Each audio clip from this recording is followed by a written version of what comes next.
Hello, everyone. Happy weekend. Happy Saturday if you're here in the western half of the world, and happy Mother's Day if you're the eastern half of the world. And Yes. yeah, it's Oh, spring here in the north and yeah. autumn in the south. We're getting all kinds of Yeah. interesting cross-hemispherical stuff going on. That's time zones and seasons, baby. That's how the world works, but apparently it's flat and can't be explained. It's all so mysterious. And I do have to give a big shout out as well. A big shout out to my wife whose birthday it is today on Mother's Day. So Ooh, yay, happy happy birthday, Link. birthday. Happy birthday. Yay. There you go. I promised I would do that. So, well, I didn't promise. I so much as said, you don't get a choice. I'm going to shout you out. So, you know, Fair promise, enough. Yeah. threaten. It's the same thing, really, when you get It's down to true. it. Oh goodness. So we are back for debate review Uh-huh. night or Yeah. morning, as the case may be. And I'm joined as always by the delightful and thoughtful Mark Reed. How are you Thank today? you. I'm very well. I'm tired, but I had a great week. It's been fantastic for Australia. So we've decided not to go fascist, and I've been talking about it all week because I'm really happy. And I got my local member, the person that won my area, is the person that I wanted. So everything's been fantastic. It's just great to see. And I'm seeing there's a lot more sort of there's a lot more people standing up in America, and it's fantastic to see. It's awesome seeing people come together to tell the government to go screw themselves. Quite frankly, like it's just awesome. Hell yeah. I wish we could do something like that. Well, we work with, but it is great to see the rest of the Yeah. world. Like it's almost like an Arab Spring, but for the English speaking world. Mm. Yeah. Yeah. We'll see what we can do in the US later. But also, hello to Left-Handed Jedi, who sends a $2 super chat. Thank you so much, Jedi. Thank you, And says, Jedi. here's to starting things off. I reckon that's a reference to this week's goal. They Hmm. finally gave me a button for the super chat goals to just allow any super chat to count, because I always set it to like the light blue and higher because I want it to be accessible. And they finally just gave me all the colors. And I'm like, Anything. Yeah. Yeah. Yeah. all the Yep. colors, yay. So thank you, Jedi. I appreciate that very much. And while we're on the subject, first I want to see if I can do this from studio. Where is it? Where is it? Nope, I cannot. It is time to do the free gifted memberships that YouTube lets me drop here and there. It is, holy shit, is this the first show of the month? Yeah, so we've got free memberships to give away, and I always try to do that near the start of the show so people, can play with their emojis over the course of the show. Oh, cool. Those went to Fern Love Bond, Mr. Peabody, Dihydrogen Monoxide, Ian Chen Official, and Jenna Yeah. Moo. Congratulations, folks. Ian, of course, has been a longtime supporter and still supports over Yeah. on Patreon. Mm. Appreciate the hell out of you, Ian. And it's always fun when we get to get together and knock down old Rocky Kent a little bit. Oh yeah. Yeah. So Rock. enjoy. Ian calls him Rock Hard Kent. Like, I don't know why, but it is hilarious the way that he says it. I certainly can't do it justice, but it drips with sarcasm. I And the know. funny thing is that his ego is so big, he doesn't like he's debated Kent, and he doesn't seem to pick up that he's being mocked and parodied and basically insulted to his face the entire way through, which is just amazing. If you have one shred of sort of sarcasm in your body, you'll get it, but Kent never will, which is just makes it so much funnier. No, I'm a big fan of Ian. He's awesome. Hell yeah. Who I know, it's isn't? always a blast. We did have him Y- on for one of his debates against Kent. We did a debate review and he got Yeah, to guest in, and it was pretty neat. We should do more of that if we can. Like get people in that are actually in a debate and sort of have. We need more three ways, Ember. We need because we've had Grayson on and that was a blast, and we've had John, Godless Engineer, on, and Mhm. that was a blast as well. That was a lot of fun. So yeah, we just don't want too many people because it gets long. It's already long, which It's I'm true. not It's helping true. with, I guess. We're really not helping, but there you I go. know. We're Uh, we're incorrigible. I mean, hell, we're on I a know, part 3 for this one. I Um, know. for This has been anybody, interesting though, from it's both sides. true. It's been really interesting. I saw Paulogia's 11 apologist emergency or something, right? He basically did a breakdown of just I really appreciate, because I did on Fundamentalist Fails one of Cameron Bertuzzi's responses, which is capturing Christianity, Mhm. to Rhett McLaughlin. And it was funny because somebody couldn't pronounce the McLaughlin. I think it was Cameron Bertuzzi. He was like, and it's like, it's not that hard a name. Like, it really isn't. It's not like, you know what I mean? Like, it isn't that hard. Cameron's last name is harder than Rhett's. Like, come on. I don't understand. Like, it's McLaughlin. It's not that hard. Or McLachlan, I think he's some people pronounce it, and either way's fine. It's just, I don't understand how. Anyway, but he did a breakdown of every single one, and it was because you had people like David Wood, and the reason why I bring it up is because obviously he's in the debate, but his YouTube persona on his channel and when he does these YouTube stuff is way different than what he does in debate and things like that. And, I can't 100% blame him, but, he's sitting there, and at one point, Alex O'Connor in that interview sort of says, Christianity is based on the resurrection. And he's like, oh, he said Christianity is based. Somebody soundbite that.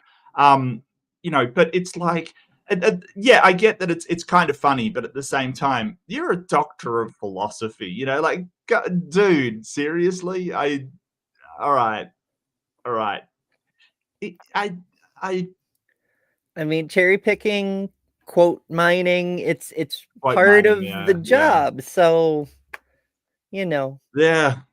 Well, Pologia did an excellent job in breaking down like a lot of different ones, especially pointing out, and he brought back the "For the Bible Tells Me So" kind of thing jingle, which was great, because even people like David Wood, like it all rests on the Bible being true, and Mhm. a lot of it is like, oh well, he says this, but if the Bible is true, and it's like, hang on, let's go back to this if word, right? You know what I mean? Like, if it's true, then all of this, if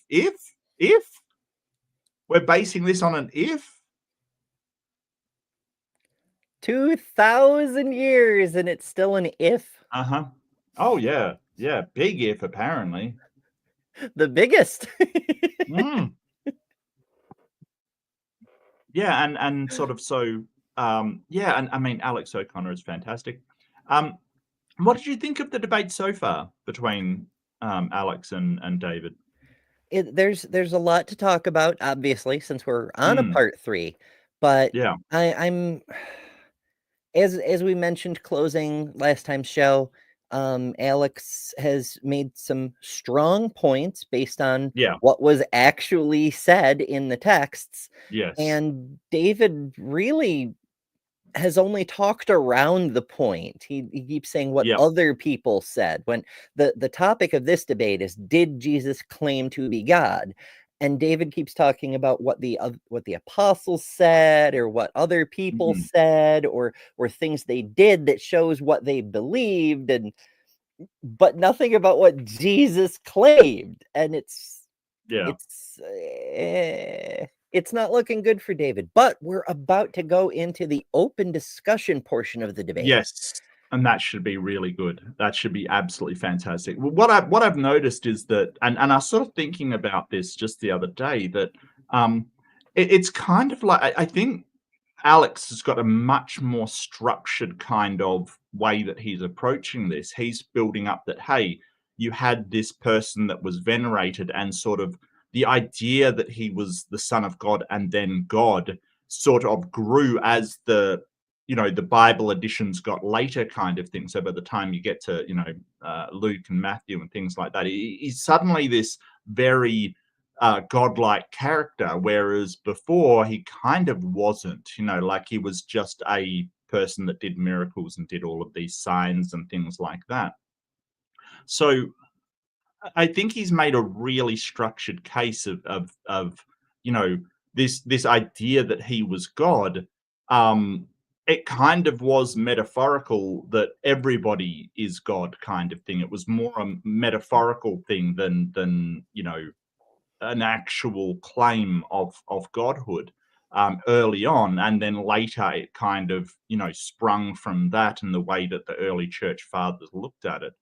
I don't see David's as more structured. He sort of jumps around and sort of tries to tie all this together.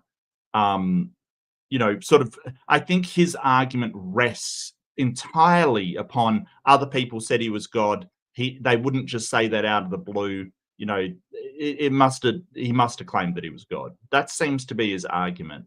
And I don't think that's a very convincing argument, because there's a lot of things said about a lot of people that never originated with them.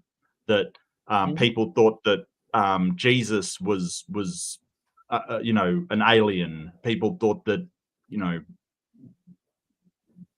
somebody else is a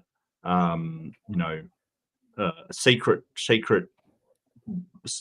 agent or something. It doesn't need to start with somebody just because a lot of people says it. I think that that's a real non sequitur.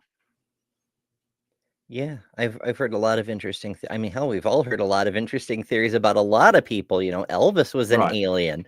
Right. But Jesus had a whole bunch. I remember growing up trying to figure out what the hell it is that Christians actually believe. I came across an article called "Was Jesus a Pagan High Priest?" and it talked about the mystery cults surrounding the goddess Sophia and some of the things that Jesus said that kind of mirror the central tenets of, I guess, Sophinism.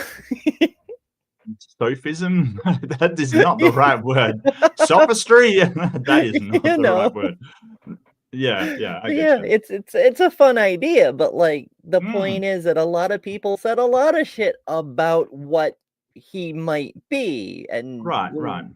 investigating in this debate what he actually claimed, which is really hard because we don't have any of his own claims. We only have the written versions of handed down oral traditions derived from very sketchy supposed maybe witnesses several steps down the chain. It just So what did he actually say? We're reconstructing it. We don't freaking know.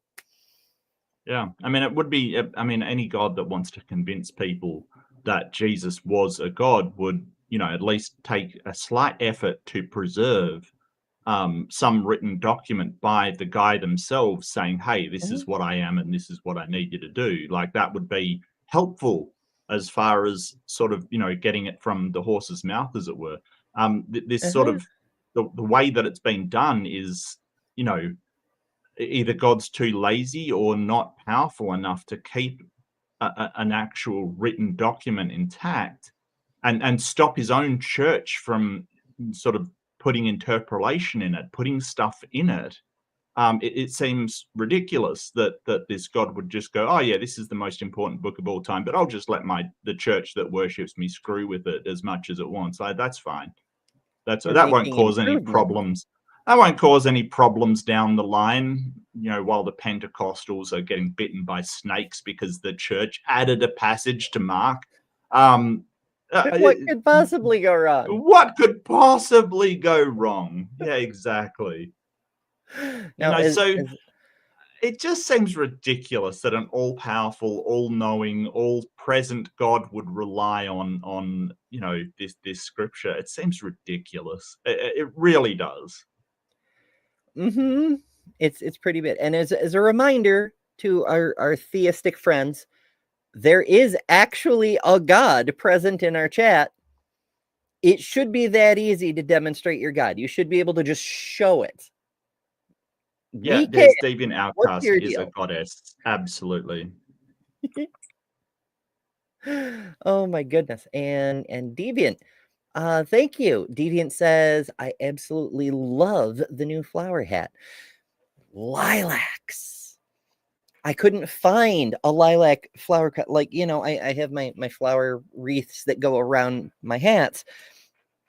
I couldn't, lilacs are my freaking favorite, and I couldn't find one. So I made one. And so not only do I love it so much because it's lilacs, which are my favorite, but I made this one. Fuck yeah. Wow. That's awesome. I'm tickled. It was like the highlight of my day yesterday, which isn't hard because it was a really bad day otherwise, but still, it was neat. You got to take what you can get, really. Like, yeah, enjoy those little moments. Absolutely. Yeah. Absolutely. And hello, everyone who has been joining us. Journey, of course, tends to hang out in the same vicinity as God. You might say Journey is close to God. And Deviant Outcast, hello, and Big Bad Mama, always good to see ya. Yeah, I think that's everybody who said hello in the side chat. Anyway, if you are watching in the future and you would like to come join us in the side chat, make sure to hit subscribe, ring the bell notification, subscribe over on Mark's also, because we take turns. We go back and forth every week. So to catch all of them, you have to be subscribed to both channels. We would love to see you in a side chat. Absolutely. Yeah. All right, let's see what we've got going on over here. We have I'm not feeling the bubbles today. Let's do. Well, now I'm looking in the wrong direction. I just can't win. It's fine. Okay. So yeah, we're about to go into the open discussion. They finished their openings. They finished their rebuttals. Those are parts 1 and 2, linked in the description below. You can watch those at your leisure if you haven't seen them already. But for today, let's see what happens now. Yeah. Alex's second rebuttal round. We're going to move to open discussion. All right. Well, shall we spark it off, gentlemen?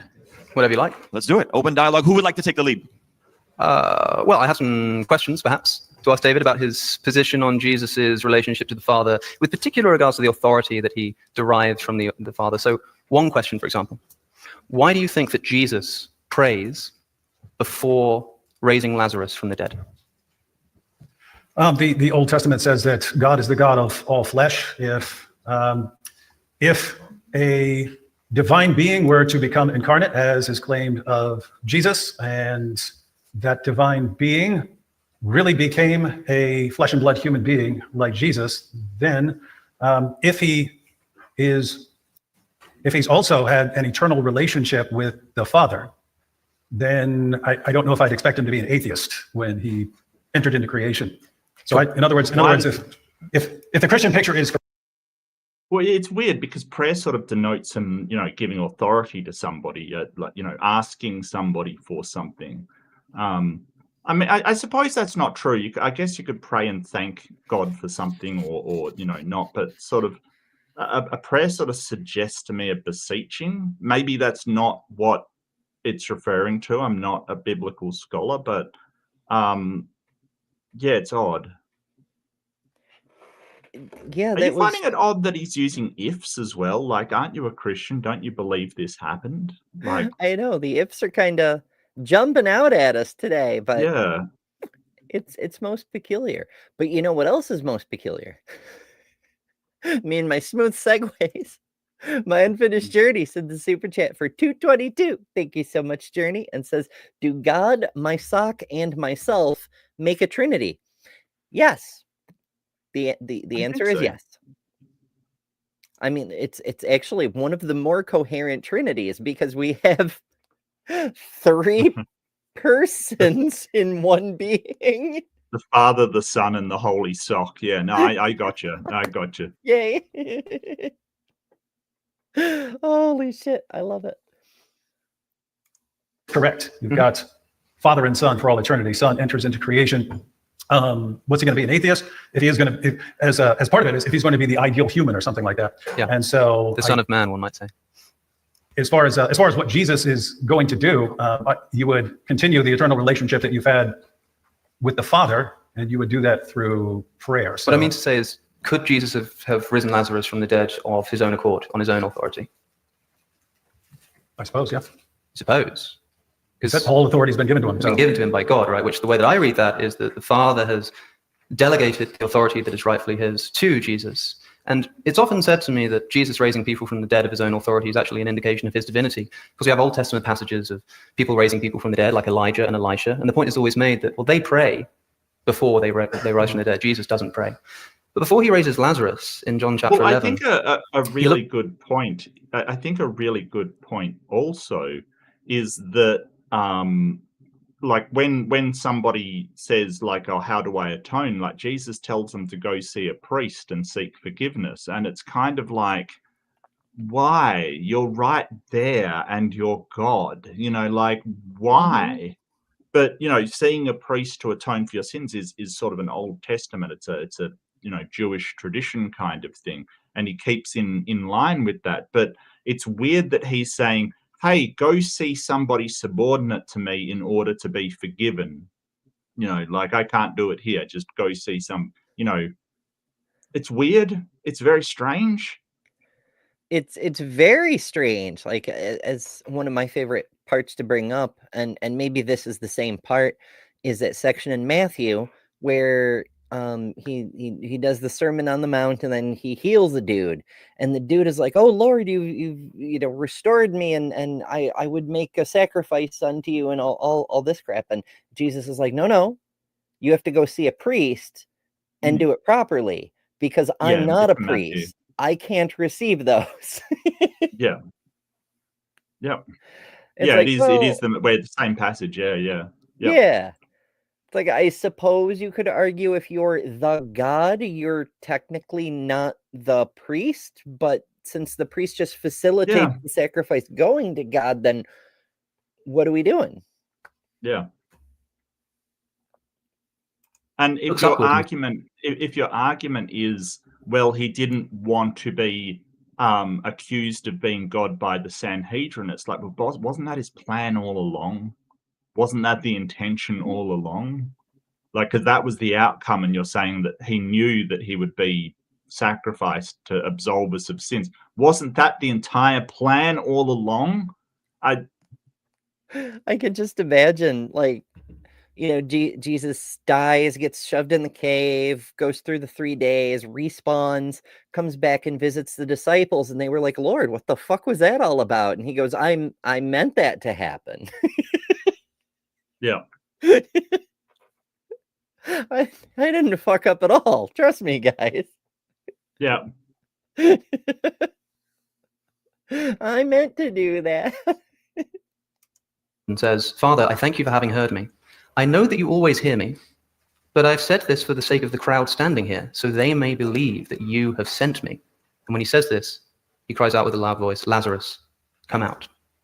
So Jesus is not only praying before raising Lazarus, but also saying that I always do this. It's just I'm doing it right now publicly, so there's no confusion that you're the one who sent me to do this. And so even in instances where Jesus appears to perform miracles of his own accord, such as calming the storm, or indeed raising other people from the dead, like the widow's child, he tells us here in John's Gospel that he always is in communication with God beforehand, but right now he's saying so publicly so that people will know that he sent him. Why does Jesus need to pray before he raises Lazarus from the dead? I mean, this is the exact same chapter where Jesus declares himself the resurrection and the life. That's right. And it's in the same book where Jesus says that he's the one who raises the dead at the resurrection. Everyone who's in their graves will hear the voice of the Son of God. He declares himself a necromancer, and yet he wasn't immediately put to death. Interesting.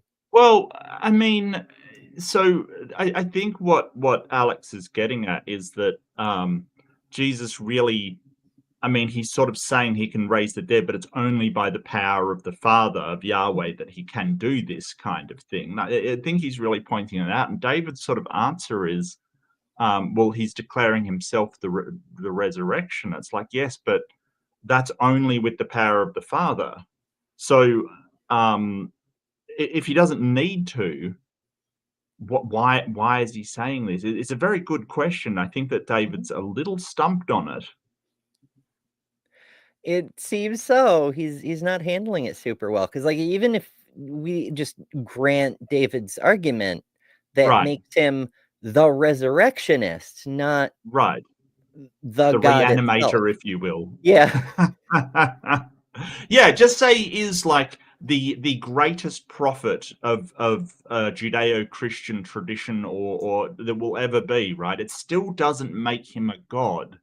And if the power to resurrect, the power to alter or surpass or circumvent the laws of nature comes from somebody else, then he wouldn't qualify as a god.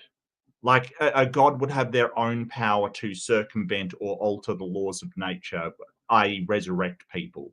That would come from your own authority and your own power.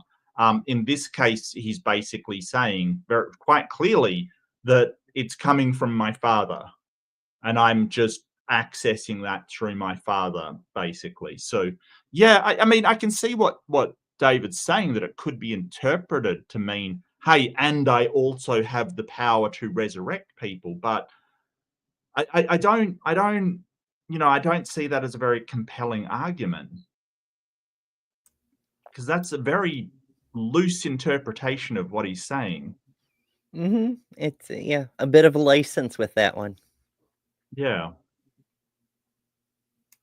And Yes. so if you're thinking that when we talk about Jesus, we're thinking of him as some rogue deity who does things on his own, I mean, that's basically the entire meaning of John chapter 5.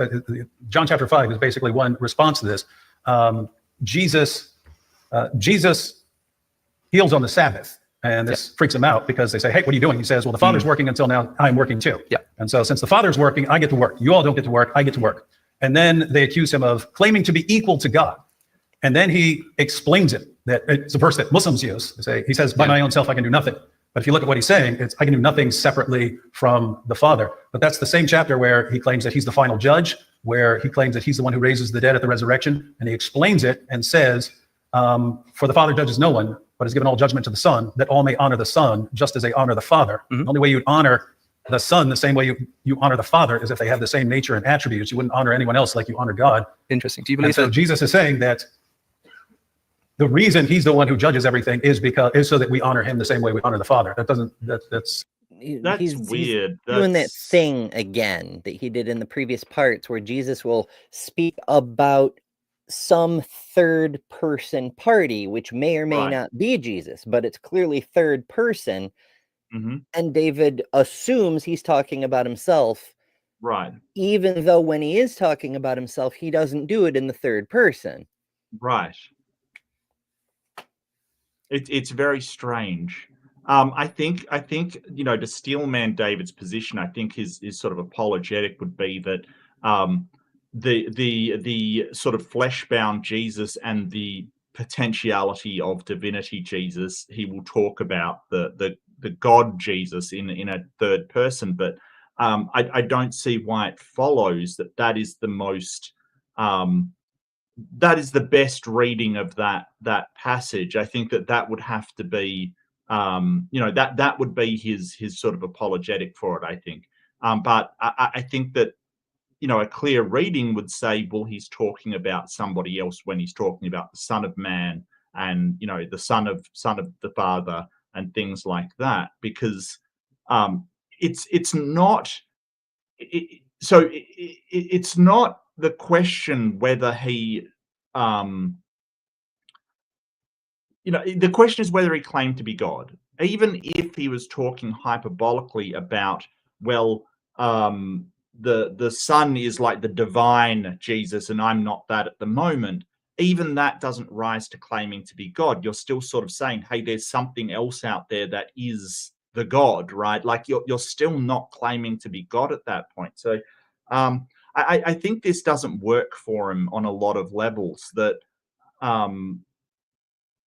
even though he says, hey, you should honor me like you honor the Father, and you should do this, you know, I don't think that necessarily translates directly to I am a god or I am the god, right? I don't think that translates over. I really think that just saying, you know, you could have a son of a gangster saying, hey, you honor me like you honor my father because I'm a representative of them. I think that perfectly follows, right? Like you should honor a priest the same as you honor a god because they're the representative god. I don't see why that says, well, that priest is now a god. That does not follow in the slightest to me.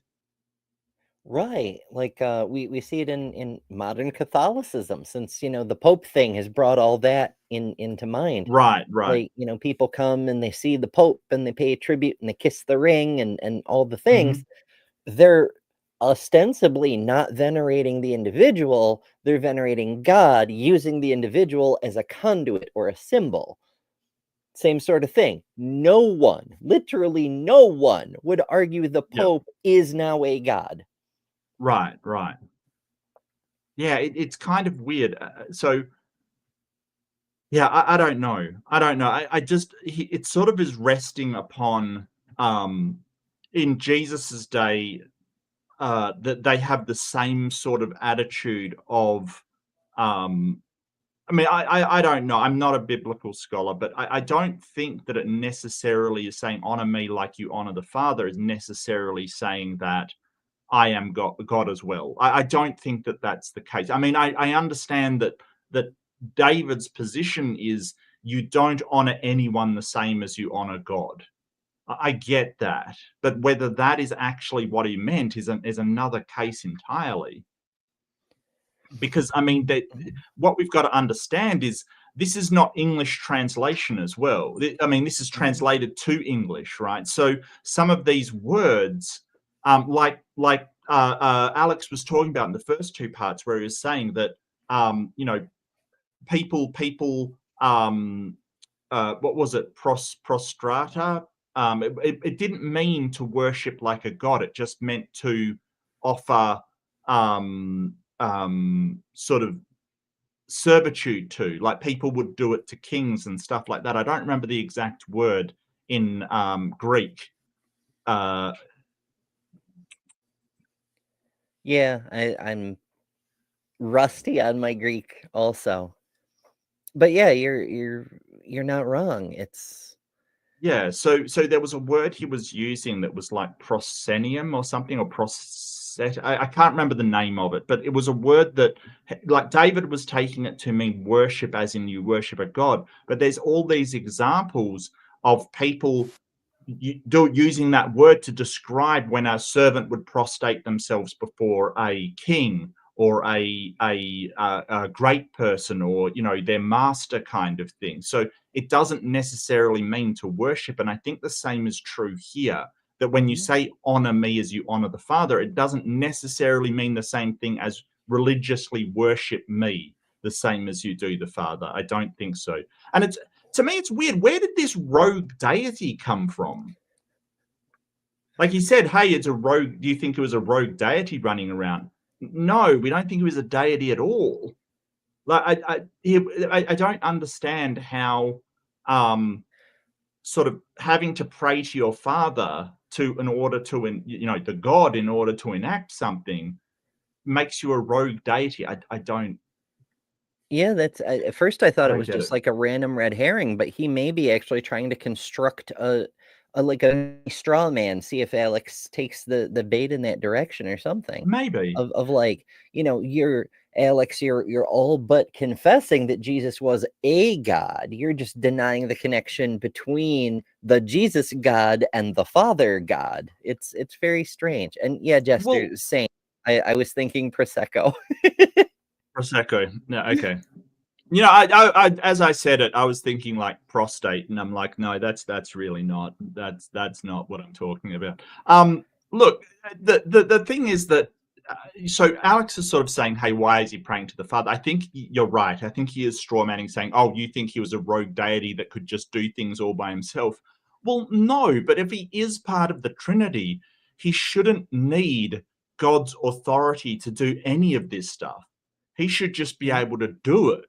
Like, this is the thing. And this is the weird part. And I've had this thought. I'll run this by you because this seems like a good idea to put it out there.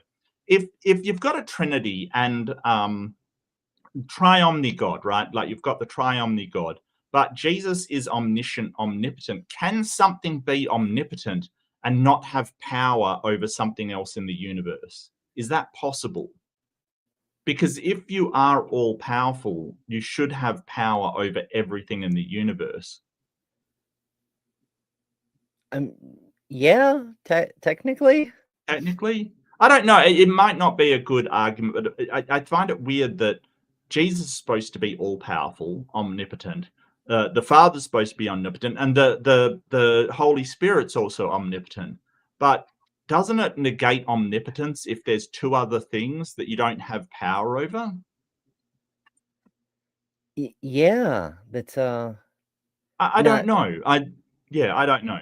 it's the rock so heavy that God can't lift it, except God didn't have to create it first. It just is too heavy for him. And speaking of God, God says, my identity has been compromised. I've lost my ability to super chat, but those shameful things pale in comparison to my embarrassment with how bad David is at this. Which amuses me. I don't think he's like, I don't think David's a really bad apologist. Don't get me wrong. I think all apologists are bad, but I don't think, relatively speaking, he's that bad. I think that he's pretty good actually as far as apologists go. But, I just think apologists in general are bad because they've got the conclusion and then they try to fit their evidence to the conclusion. I think it's just it is the mechanisms and the methodology of apologetics that I think is bad, not necessarily David himself. Yeah, it makes me, when I see apologists, especially something like that Apologia situation that you mentioned with the Yeah. 12 apologists. I haven't watched Oh, that yeah. yet, but seeing the thumbnail, it makes me think of like high school track runners doing the hurdles. Occasionally one will clear 1 or 2 hurdles, but like they're constantly hitting them and falling over, and it's just a mess of a performance. They're all really bad at this, but there's a Right. couple who are slightly less bad. Right. It's like, oh, you managed to not break your wrists at failing at hurdles, But it's weird. It's kind of like, and I mean, I get why it happens, but Apostate Prophet comes out and converts, some famous atheists, like I forget her name, the atheist from South Africa that won a sort of atheist. She converts, and it's like, oh yeah, I don't agree with her arguments, but she has a right to believe whatever she wants. If somebody famous comes out and deconverts from Christianity, it is an emergency. These people will rush to their channels and have this, existential crisis over why somebody was wrong for leaving the faith. It's like, wow, like seriously, it's weird. I'm just saying it's weird. It is. It's pretty trippy. And we get that, within the community as well. Like when Cameron from Capturing Christianity converted to Catholicism, the Protestant evangelical flavored ones had a mini meltdown too. They were like, guys, are we wrong? Is he wrong? Who's wrong? We need to figure this out. And it's weird because I remember Skylar Fiction sort of converted-ish from atheism. I think he became a pantheist and then sort of he didn't become a Christian, but it was kind of, he said he believed in a God, and he was very or marginally famous for sort of doing anti-religion and sort of atheism content. And I remember talking to him and just saying, hey, that's your choice. It's not going to make me dislike you or not talk to you or whatever. That's entirely a personal decision. I disagree with the reasons why you've given, but it's not up to me to judge why you believe what you believe. That's up to you. So it's weird just that the difference between atheists who people convert and Christians people deconvert, they lose their minds. Like they actually lose their minds. They are so put out about it. I don't understand it. It's so weird. If you've got the truth, right, you have this fundamental truth about the universe and you're right, why do you care? Like, why do you care? It's Yeah. so weird. It's Yeah. just weird. I'm sorry. No, you're not wrong, because they have that fundamental underpinning that their truth is unquestionably obviously correct, and anyone who touches it knows that. So when a Right. person with a platform deconverts, that's a problem, because you have to like paint this picture that they didn't actually have the true truth. Right, Otherwise, right. your whole thing is revealed as a lie. Yeah, Which- that's annoying. That's Yeah. annoying to have people that have given so much and sort of, been honestly following a religion and given so much towards that religion. Because I mean, don't forget that Rhett McLaughlin used to do, on-campus apologetics. I can't remember the name of the organization, but he used to be sort of doing the apologetics to people. And then for them to say, "Oh, well, you weren't really a Christian if you're now an," it's like, come on, Yeah, it's like, like, what does it really? take? Where is the line? At what Right. point do you accept a person is in fact a true Mm. Christian?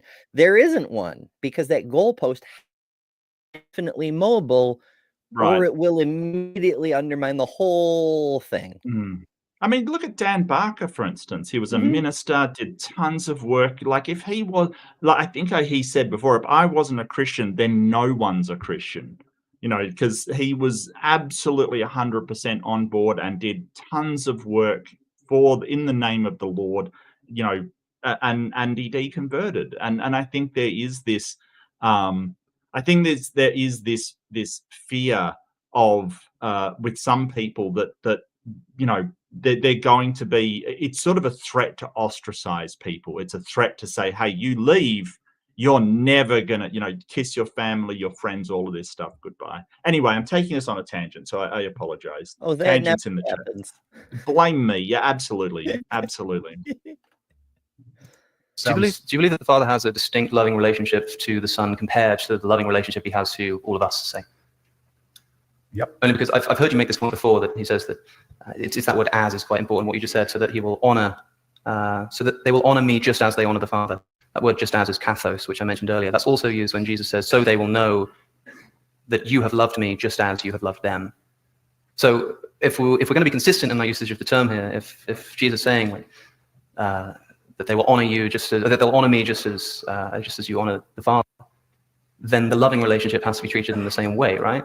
I think you can say, I'm trying to think, if you say that, I could say, I love this person just as I love my wife. And yeah, you'd be right. I could say, well, I just mean I love both of them, but not in, that wouldn't necessarily be saying I love that person exactly as I love. But that's why my there are wife. two words in the Greek. That's why there's like the word "as." No, I'm fine. I'm talking about, you have to interpret words in context. Yeah. And what's the context of this? It's Jesus claims that since the Father is working, he's working also. Mm-hmm. And it's interesting because the discussion among the rabbis was, Does God work on the Sabbath? Yeah. And so Jesus is so God works on the Sabbath because he's upholding and sustaining the universe. Therefore, I get to work on the Sabbath as well. And then, hey, you're claiming to be, they think he's claiming to be another God. And he clarifies, no, by myself, I can do nothing. He points us out, and in this context, he's the final judge. And so you will honor the Son just as you honor the Father. There, in context, it would be very strange to say, well, I just mean honor me in some sense, like you honor the Father, but not in that way. The Old Testament, Yahweh's the one who sets up his throne to judge. Jesus is the one who says all judgment is given to him. Given, yeah. Yeah. And so if all judgment is given to him, and keep in mind, the Old Testament says Yahweh is the one who's going to judge. And you're saying, yeah, but it's given to Jesus. Yeah. And he says it's so that we honor him the same way we honor the Father. Yeah, okay, so I want to talk about this Sabbath moment because this is quite important. This is in John chapter 5 as well. Yeah, before they get into that, that is one of the weird contradictions. I mean, it's only a partial contradiction, but it's an incompatibility, let's say, where there's this whole thing that only Yahweh can judge, only the Father can judge, but also I, Jesus, a separate entity, am the judge. It doesn't. It was one of the what they called barriers to faith that I came across. It wasn't the main one. It wasn't top 10, but it was on there. I was like, this doesn't actually track. Well, it's Interesting, because it kind of reminds me, and I've never believed any of this stuff, so but it reminds me of when you have a boss that says, "Look, I want to make the decision on this," and you have the young underling come forward, and they're like, "Oh, can you move on that thing?" And you're like, "Well, no, the boss has got to approve it," and he's like, "Oh, he delegated it to me." And that's not true. Like it's very strange, and it's like, yeah, I'll just double check with the boss, actually, just no offense, but he told me directly and he is more authority than you. So I don't think for David's worldview it's enough to say, hey, Jesus has been delegated some responsibilities. I don't think that's enough, right? If he wants to claim, like, I get that you could make a case out of this that, hey, if God's delegating responsibility for judgment, which him and he alone has the ability to do, then he's a God. But really, the Trinity is that Jesus is co-equal with the Father, right? That is the position that you're resting on at the end of the day. I know that's not the topic of the debate, but at the end of the day, that is David's position, that Jesus is a co-equal branch of divinity, if you will. So why does anything has to be delegated to him rather than he does it under his own power? Right. That's like saying, the Supreme Court needs to have their authority delegated by the president. No, they get their authority directly from the Constitution. They don't Yeah. need the president say Correct, so one way yes. or the other, Right. Yeah, so is Jesus actually co-equal, or is he subservient? Is he a vassal rather Right, than a an vessel? avatar, or you could argue that he's an avatar. He's a embodiment of God, kind of thing. But did he claim to be that? I don't think that. If you say, "Hey, God delegated judgment to me, his son," maybe you could make a case for a demigod that, through the authority of Yahweh, has been given the power to give judgment, still by his authority. Okay, great. How does that get you to his claiming to be a god? Because logically, if we want to say, hey, okay, Yahweh says he's the only one that can judge, is it possible that Yahweh could delegate that to his son, who is a demigod? Well, yeah. Is it possible that he could delegate that to a mere mortal? Well, yeah, if Yahweh wanted to, right? Like, I don't see anything preventing an all-powerful God from doing this. Yeah, it's when you said avatar, that caught in my head because it occurred to me many, many years ago that one of the reasons they came up with the Trinity is to avoid the entailments, because the way the story is described without the Trinity nonsense is that Jesus is the incarnation of Yahweh. He's not a separate being. He is Yahweh. He's a fragment of the total whole wrapped in a meat suit sort of deal. Yeah, And that would kind of make sense within At least that the logically mythology. makes sense. Yeah. Yeah. That logically makes sense. He's a part of God that's been wrapped in a meat suit and sent to Earth. Like, I get that. That would make sense. The Trinity doesn't, to me. Right, because then well, the thing is, we run into problems when the scriptures, the Jesus, the whatever the hell source it's coming from is saying, well, the Father does this and Jesus does this separate from the Father as a distinct entity, rather than a portion that returns to be with the whole Father after his ascension or whatever. And so it conflicts with that incarnation narrative. So to resolve the conflict, they come up with this, oh, well, he's a separate aspect of godness. Now, for some reason. And we get this whole freaking illogical, incomprehensible mess. Yeah. Because what Jesus actually says is incompatible with an avatar scenario. Right. So, maybe it would be easier to drop the Jesus is divine bullshit and just call him another prophet. Problem fucking solved. But well, that would sort of, I mean, it wouldn't invalidate Christianity, but it certainly would. The modern form of Christianity, it has to hold Jesus as equal to Yahweh. I wonder why. Like, would it? I don't know, really actually. matter? Because it's Well, like in the old traditions, like there's Hebrew believers today who revere Elijah. That like being a prophet, that's enough. Why does there's he Hebrew have to believers be? today that revere Jesus. Yeah, like why does he have to have this? Is it the same bullshit that led to the revisions of the Old Testament over and over? This whole, first God was one God among many, and then he had to be the dominant God. And then when they came across the Babylonian creation myths and they were better than their creation myths, they had to copy and paste them because, our God had to manually build the earth, but their God just spoke a fucking word. Praise Marduk. Yeah. Oh, well, our God has to be the best God. So we're going to just borrow that idea and rewrite the whole creation. Like, is it that shit? Like, oh, we don't have just another prophet. Our prophet is the literal son of God. Is that what's behind it? Like, why? Well, I also think there's social reasons, because if you look at, like, so people are sort of like, well, how did this miracle happen that Christianity gained so much influence and power so quickly? Like, people were drawn and attracted to it. It must be something miraculous.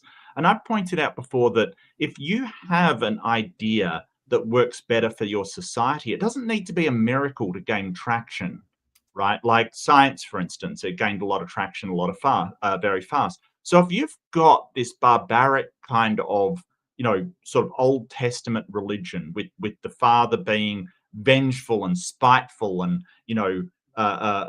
just hating people and the punishment to nearly everything is death, right? Like nearly every single thing in there, the punishment is death or being stoned to death, even for just being lazy or working on a Sabbath or something like that.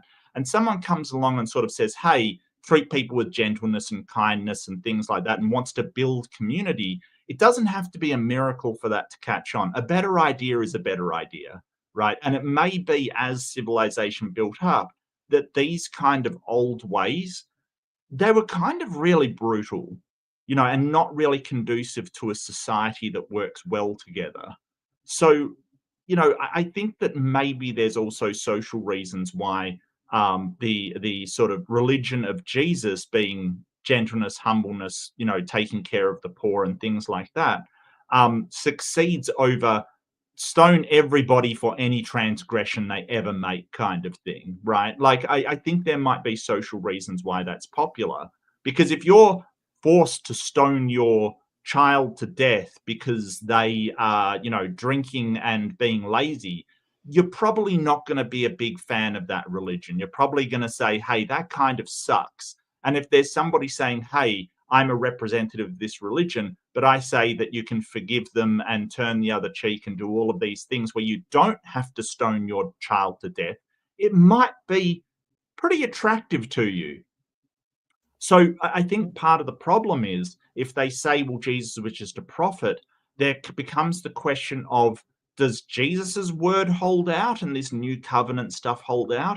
Or is it still stone everybody to death for anything they do ever? Like, which one holds out? So, it could be, and I'm not saying I know this for sure, nobody knows for sure, but it could be that they want to strengthen the more modern approach of forgiveness and leniency and sort of, all of these good things, and put behind them all of the, kill everybody for anything whatsoever. Do you know what I mean? Like, it doesn't need to be miraculous in order to see, hey, one of those is better for a growing society, one of them is worse. Yeah, that's often how cultures of all kinds spread, whether it's political structures or technological waves or religious cultural traditions, whatever it is.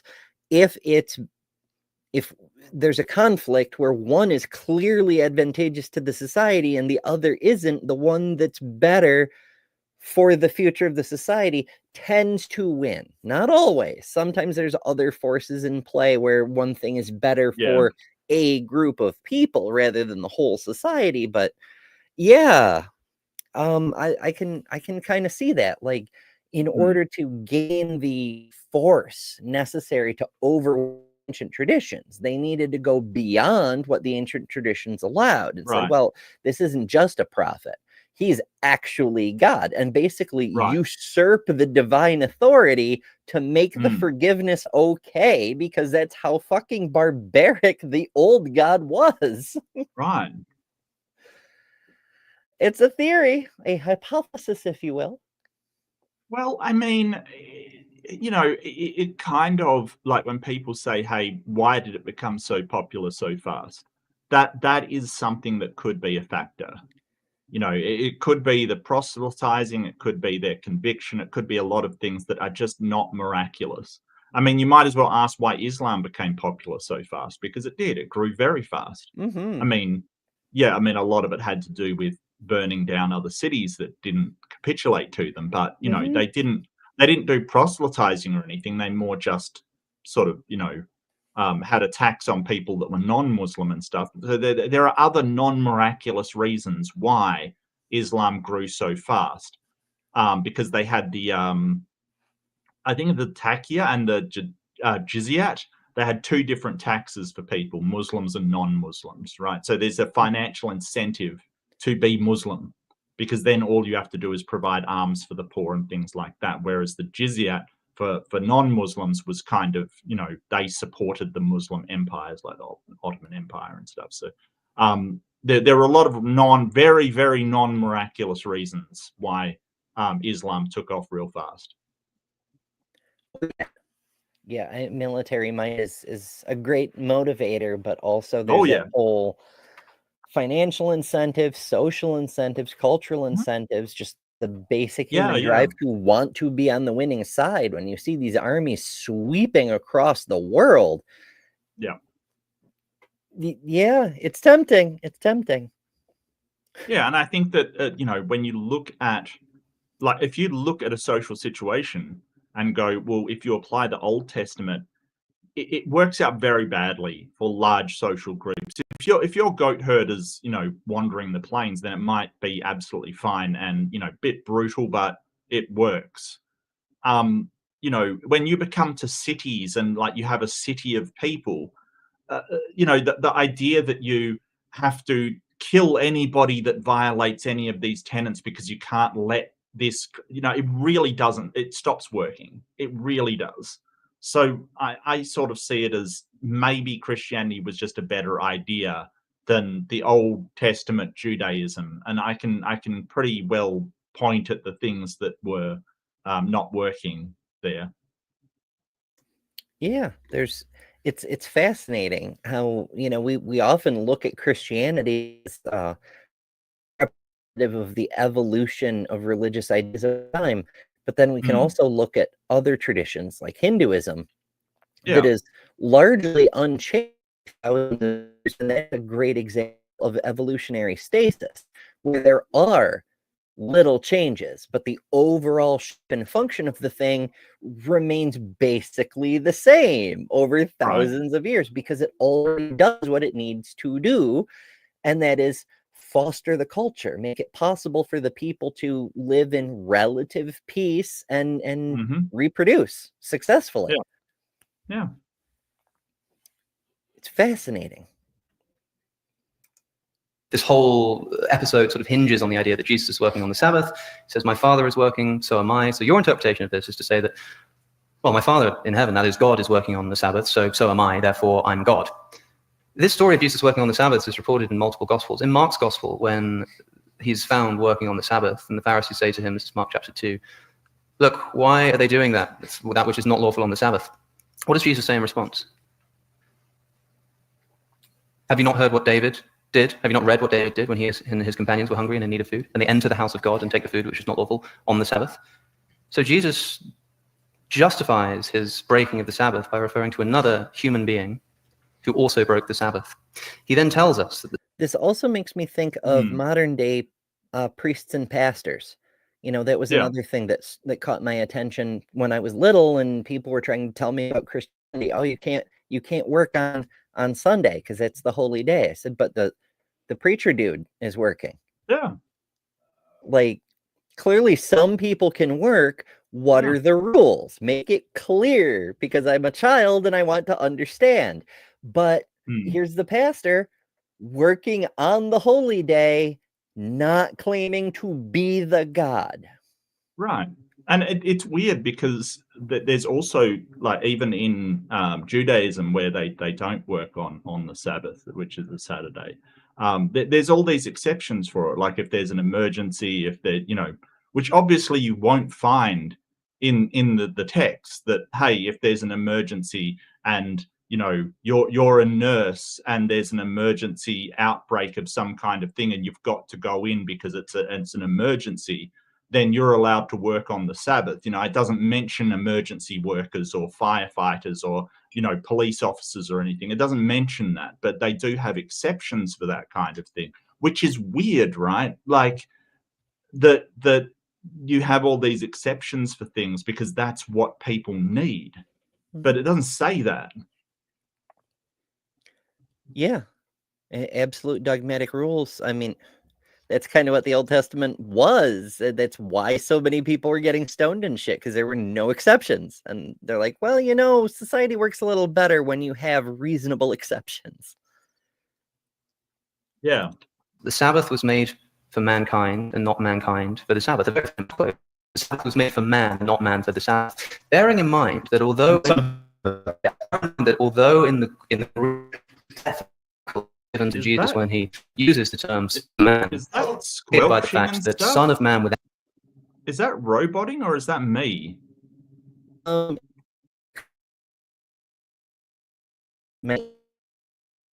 on a sec. Let me have a look.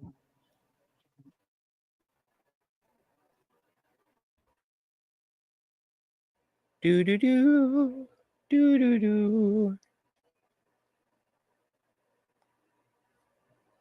It's roboting pretty hard. Yeah, it is. Yep.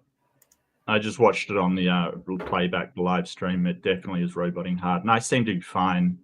Yeah, it's probably me. We have an extra person staying over at the house. Oh, I see. Drawing on the internets and okay. Yeah, they're Okay. Yeah, video game nerds. So I'm waiting for my connection to get a little bit stronger. Okay, the connection alarm went away for now. But yeah, with 3 PlayStations going, downloading, terabyte-sized video games constantly, it chews up the internet a bit. What do you mean downloading? Like, so games don't take a lot of bandwidth. They only take a very, very minimal amount. It's sort of downloading that usually takes the large amount of bandwidth. Mm-hmm. What I would probably be looking for is anybody torrenting off your connection. Yeah, they're I don't know what they're doing from moment to moment, but they often download entire new games and no CD, just the whole game. And they're like terabytes of data for hours on end. It's pretty rough. But what's not rough is Jester, Lord of Shenaniganery, a member for 21 months. That's a lot of months, and I appreciate it. Says New York City and the Magic Wire. Yes, so that New York City isn't the only place like this, but New York City famously has, for anybody not familiar, the rules for Jewish people on the Sabbath are you can only do certain things within your home, like pushing a stroller. Pushing, that's a form of work.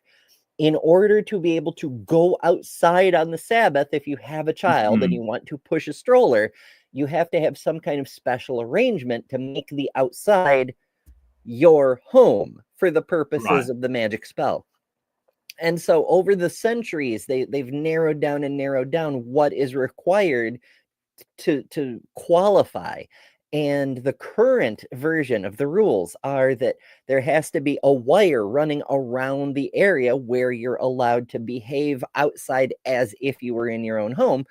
And New York City is one of the biggest places. There's a wire that goes all the way around Manhattan and parts of the Bronx and Queens and so forth. And the local leaders, they check it every week to make sure it's intact, because if there's a break in it, it doesn't count. The magic spell is broken. And that's one of the ways to get around the rules of the Sabbath is this magic wire. That is ridiculous. Like, I don't It's remember so that many being in. steps. Wow. Carrying your car keys. Can't carry. Can't do it. If you want to carry your car keys to your car, you need the magic wire.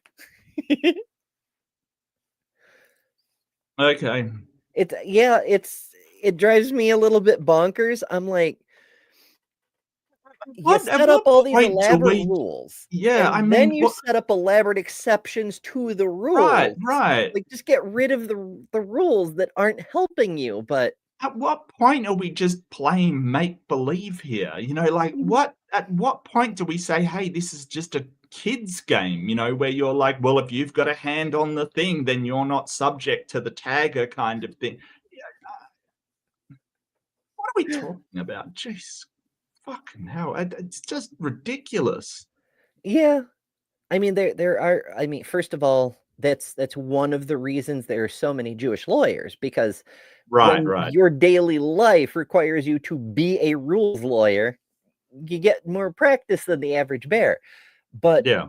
also, it kind of creates a selection pressure for people who are willing to go along with really needlessly complex sets of overbearing rules Mhm.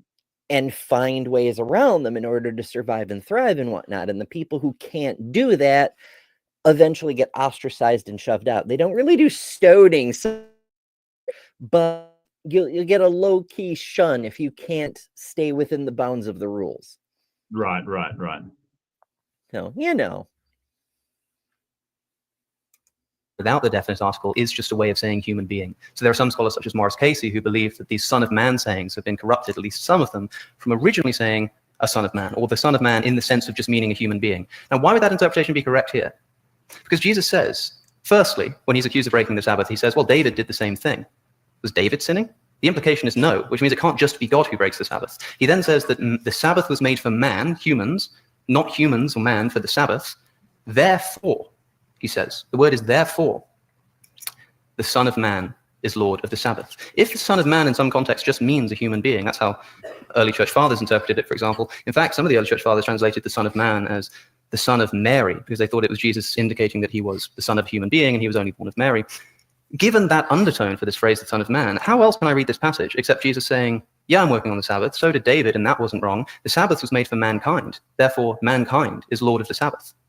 If it's only God who can work on the Sabbath, then why does Jesus appeal to David?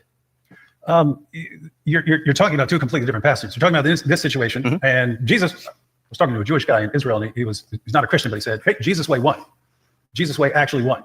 The way of Jesus won. Oh, sure. He viewed Jesus as like a religious reformer sent against religious extremism and so on. Just quickly, there are multiple levels of Jewish people that do believe that Jesus was a prophet. Some Messianic Jews believe that he was the Messiah. And then you'd have Jews that believe that he was a god kind of thing, but they're not Christians. It gets a bit wacky and wild. There's like a spectrum that go towards Jesus being an ordinary man to prophet to Messiah to God kind of thing, and it's just wild. Like it's very strange. Yeah, I can get down with that. We have a similar spectrum within Christianity and within Islam even. Like it's generally held, because Jesus isn't the focus of the religion, so there's less priority on it, but it's generally held that he's just another prophet. But then there's some subsects of Islam that hold that the prophets all have little shards of God within them, just like all people do, but theirs are slightly bigger, which is how they're able to hear some of the thoughts of God. And there's a whole fuck ton of heresies that go into different interpretations. But yeah, spectrums everywhere. Yep. Jesus talking about like preserving life and so on. The accusation in John 5 is different, but I'm pointing to John because you're going with John. Yep. In John 5, he says the Father's working, and so he gets to work too. That's right. And again, if you read this, there's no way to interpret this as Jesus claiming to be some, just another human being or something like that. Well, I don't think Jesus is claiming to be just another human being. But although we are talking about two different passages here, if the reason that Jesus gives, because bear in mind, there are multiple ways to interpret this. When he says, well, God's working, so why not I? There are multiple ways to interpret this. Either Jesus is, again, quite explicitly claiming to be God, which again is quite mystifying given that this doesn't seem to provoke the same kind of reaction. If it's well recognized that God is the Lord of the Sabbath and Jesus is claiming himself as a title, the Son of Man, to be Lord of the Sabbath, or in this instance, just claiming the authority because God is working, so am I, it's strange that it doesn't cause the same kind of fuss. But the other interpretation is that Jesus is saying, well, if God can work on the Sabbath, why not anybody else? If God can work, why not me? And that just doesn't, your interpretation just doesn't square with me with Mark's gospel. I mean, the question I asked was, why does he refer to David in justifying his working on the Sabbath? We're talking about John. Yes. You can have different reasons for doing things in different situations. I mean, as far as John, so Jesus, because he was doing these things on the Sabbath, the Jewish leaders began to persecute him. In his defense, Jesus said to them, my Father is always at his work to this very day, and I too am working. For this reason, they tried all the more to kill him, not only because he was breaking the Sabbath, but was even calling God his own Father, making himself equal with God. Yes. And so that's when Jesus goes, and if he's trying to say that, if he's trying to say something about it's okay to break the Sabbath or you don't have to work on the Sabbath anymore, something like that, it's a strange direction to go in that he makes all these claims. He can do only what the Father sees, because whatever the Father does, the Son also does. For just as the Father raises the dead and gives them life, even so the Son gives life to whom he is pleased to give it. The Father judges no one, but has entrusted all judgment to the Son, that all may honor the Son just as they honor the Father. Whoever does not honor the Son does not honor the Father. And that's when he goes on to say that he's the one who raises the dead. Time is coming and has now come when the dead will hear the voice of the Son of God, and those who hear will live. For as the Father has life in himself, so he's granted the Son also to have life in himself. And he's given him authority to judge because he is the Son of Man. And then he goes on to say that the dead are going to be raised. My point is, there's a whole lot of heresy in there. From just, I realize that, he's just reading off the thing, but like, Yahweh judges a lot, like that was the whole flood thing and Sodom and Gomorrah. Like, even if it was Jesus saying it, Yahweh does not judge, he puts that off under the sun. No, that's not in keeping with the holy textbooks. And I think in the first part, Alex, in his introduction, pointed out that in order to be sentenced to death for blasphemy, you didn't have to claim to be a god, right? And this was an important point, that, sort of claiming to be some kind of special representative of God when you weren't was enough, or claiming that some kind of law under the sort of ancient Jewish traditions didn't apply or had changed, or you misrepresented that law, was enough to get you condemned for blasphemy. It wasn't required to claim to be a god.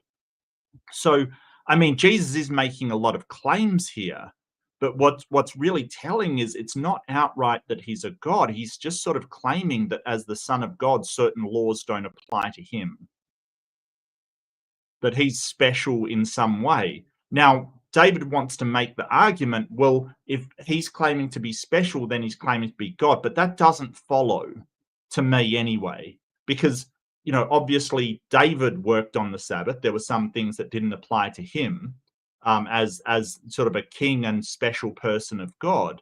So it doesn't necessarily follow that because Jesus claimed to be a special servant of God, or a special have a special relationship with God, doesn't follow that he's claiming to be a god. And I'm not sure how he's going to bridge that gap there. Yeah, in fact, there's a lot of people who claim to be special in the Old Testament, and the ones who are held up to be actually special are the ones who don't get struck down for their arrogance. Like Yeah. there's one passage where Elijah goes to see a king and says, "Hey, Yahweh's about ready to kick your ass for acting like this, special person with all the participation trophies and shit. You need to humble yourself right the fuck now." And in order to avoid destruction, he and all his people put on Yeah. sackcloth and humiliate themselves and things. They get humbled. They do it voluntarily because Elijah warns them, but it's still, they're not as special as they thought. But then there's people like David who, even though they do get stuff happens to them that would be considered humbling, they're still considered to be actually special in Yahweh's eyes for some reason. So when we take these kinds of stories and we apply them to Jesus, who's running around committing heresies, blaspheming in various ways, and then he, as a direct result of his actions, gets nailed to a cross and fucking murdered. According to tradition, that kind of means he's not the special. He got super humbled.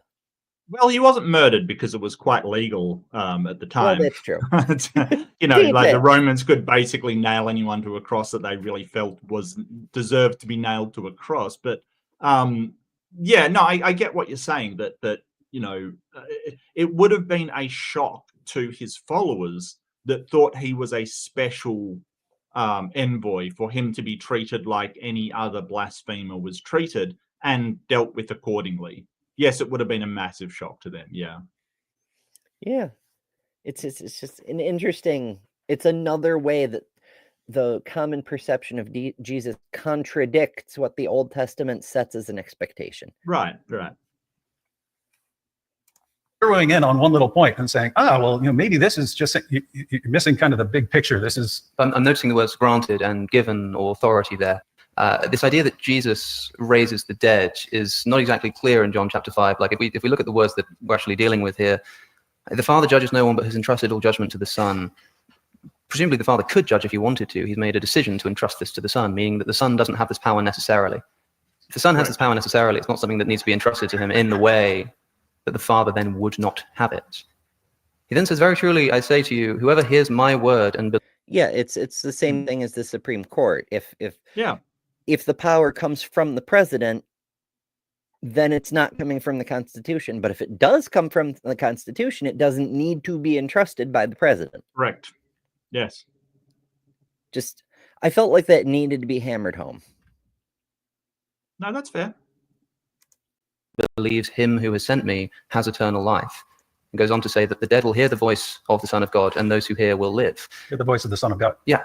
Now, he's the Son of God, right? Jesus? That's right. You're agreeing that he's claiming to be the Son of God. Yeah, so they'll hear his voice and they'll be raised from the dead. But how do we, who is doing the raising here? And how do you know? Wow, okay, yeah. Wow, that needs to be clipped, I swear, because he is assuming that Jesus is the one that's going to be raising from the dead. But as Alex is quite correctly pointing out, it doesn't say. And even if Jesus is doing the raising, how do you know he hasn't been given that power and authority by God, by Yahweh, by the Father? Yeah, that's absolutely. Oops. Yep. And wow. That's why I keep harping on the skeptic, the counter apologist's best and only truly necessary tool is just that one sentence. How do you know? Right. It's magical how well it works. You're saying we're going to hear, people are going to, so you're saying someone else is raising them, God, when they hear the voice of the Son of God. So That's they're right. dead. They're just bones.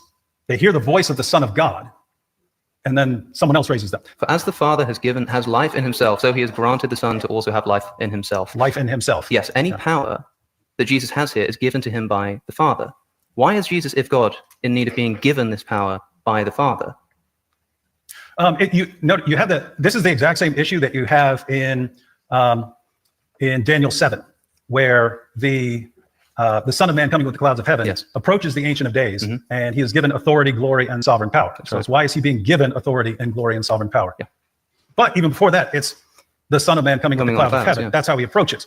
But again, it's Yahweh who comes with the clouds. So he's Yahweh, and then something happens, and then he's given. The Son of Man is Yahweh. Do you think that that was how Daniel 7 was interpreted by anybody before? Daniel saw a vision. That's But right. this is one of the issues as far as this is one of the issues that comes up in the two powers in heaven. Yeah. Because it's, again, Yahweh is the only one who comes with the clouds in the Old Testament, and here you have the Son of Man who receives worship and so on, and is worshipped by all nations. But notice he approaches, and then he's given authority, glory, and sovereign power.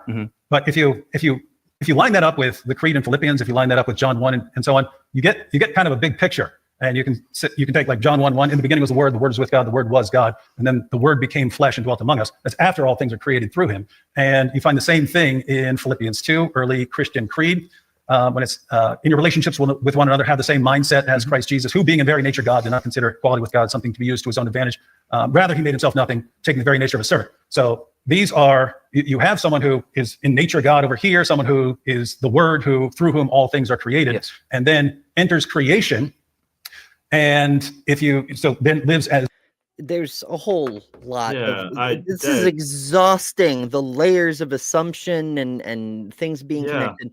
In fairness to David, this isn't David's original thinking. This is right. dogma and doctrine and whatnot. But like this first of all, it's incoherent to say the Word was with God and then became flesh.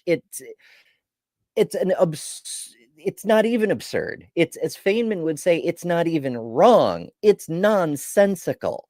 Right. And I think if it weren't for being steeped in this religion, that would be painfully obvious to every human being. It's like when a toddler comes up to you and says, more people have been to Germany than I have. It sounds like a sentence, but it doesn't actually make sense. And that's just one thing. The second thing is all these things being snapped together as if they were talking about the same thing. That's what's assumed. That's what they're trying to get you to believe, but that isn't necessarily the case. Like the Word became flesh and dwelt among us. You're supposed to draw the conclusion that that's Jesus, but we don't know. Yeah. Yes. Well, isn't Philippine? Isn't that Paul that wrote that?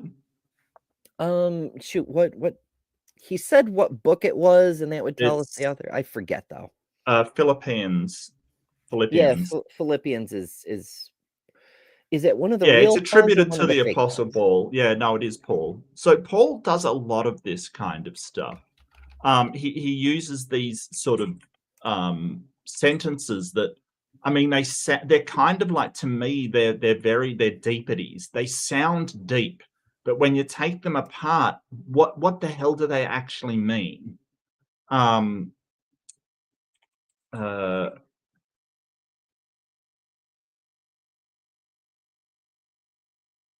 It's kind of like this sounds like it sounds deep, but what the hell does this actually mean? And there is a massive lore behind it, kind of thing. Yeah, it's freaking crazy. Yeah, Philippians is one of the letters from Paul believed to be authentic. Philippians 1 anyway. And that's another issue with Christianity, is that, the majority of the New Testament was written by one dude, and half of his writings are known forgeries. There are forgeries in the infallible holy text. Plus, the interpolations and other things we've talked about before. Oh, yeah. But it's the most reliable book, Ember, even though it has all of these, additions and forgeries and fraudulent passages, that were added by the early. But it is reliable somehow. I don't know how that works. I really do not. Oh, it's a trip. Well, I mean, the definition of faith, right? That was what was that in Hebrews? I think it is, like faith is the I can't remember what it was. Faith is The evidence of things hoped for, or the substance yeah, of things hoped substance for, of things and hoped the for, the evidence evidence of things unseen. unseen. Yeah. Right, right. Like this is a deepity. Like it sounds really deep, but when you drill down into it, and I must say, Hebrews is something that's been attributed to Paul as well. I'm not sure if that's a forgery or not, or that could well be, that we don't know who wrote it, because some of Paul's writings, the scholars have said, hey, this probably isn't Paul. But anyway, like that's one that's been attributed to Paul as well. So you'll find through the sort of Paul all of these deepities, like when you actually drill down to that. And it was actually a Christian that pointed this out to me. It was actually I can't remember, Christopher something. He sort of said, "Hey, things hoped for don't have substance. Things unseen can't be evidence." Mm-hmm. And it's like he's absolutely right. It's nonsensical. It's like this other thing. It's a category error. It doesn't make any sense whatsoever. So a lot of this stuff in Paul, it sounds deep, but it isn't. It's just nonsensical. There to be poetic and trigger some kind of feeling in its followers. It is nonsense.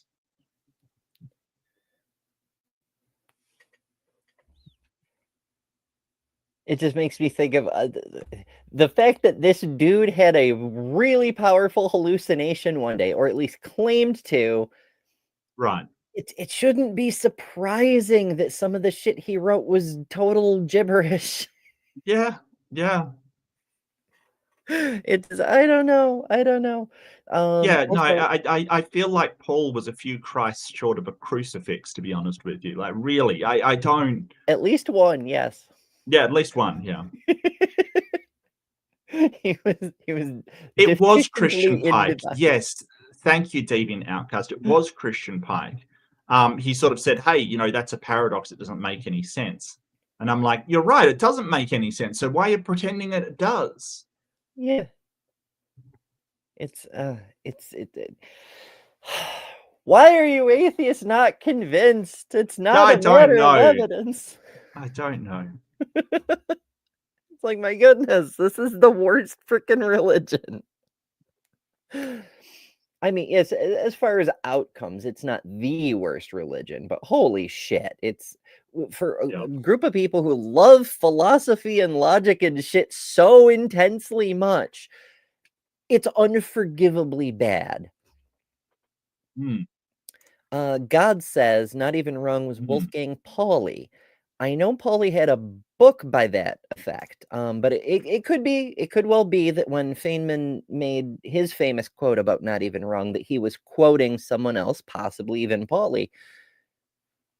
I don't know. I was just referencing Feynman's famous rant about people being so far off they aren't even wrong.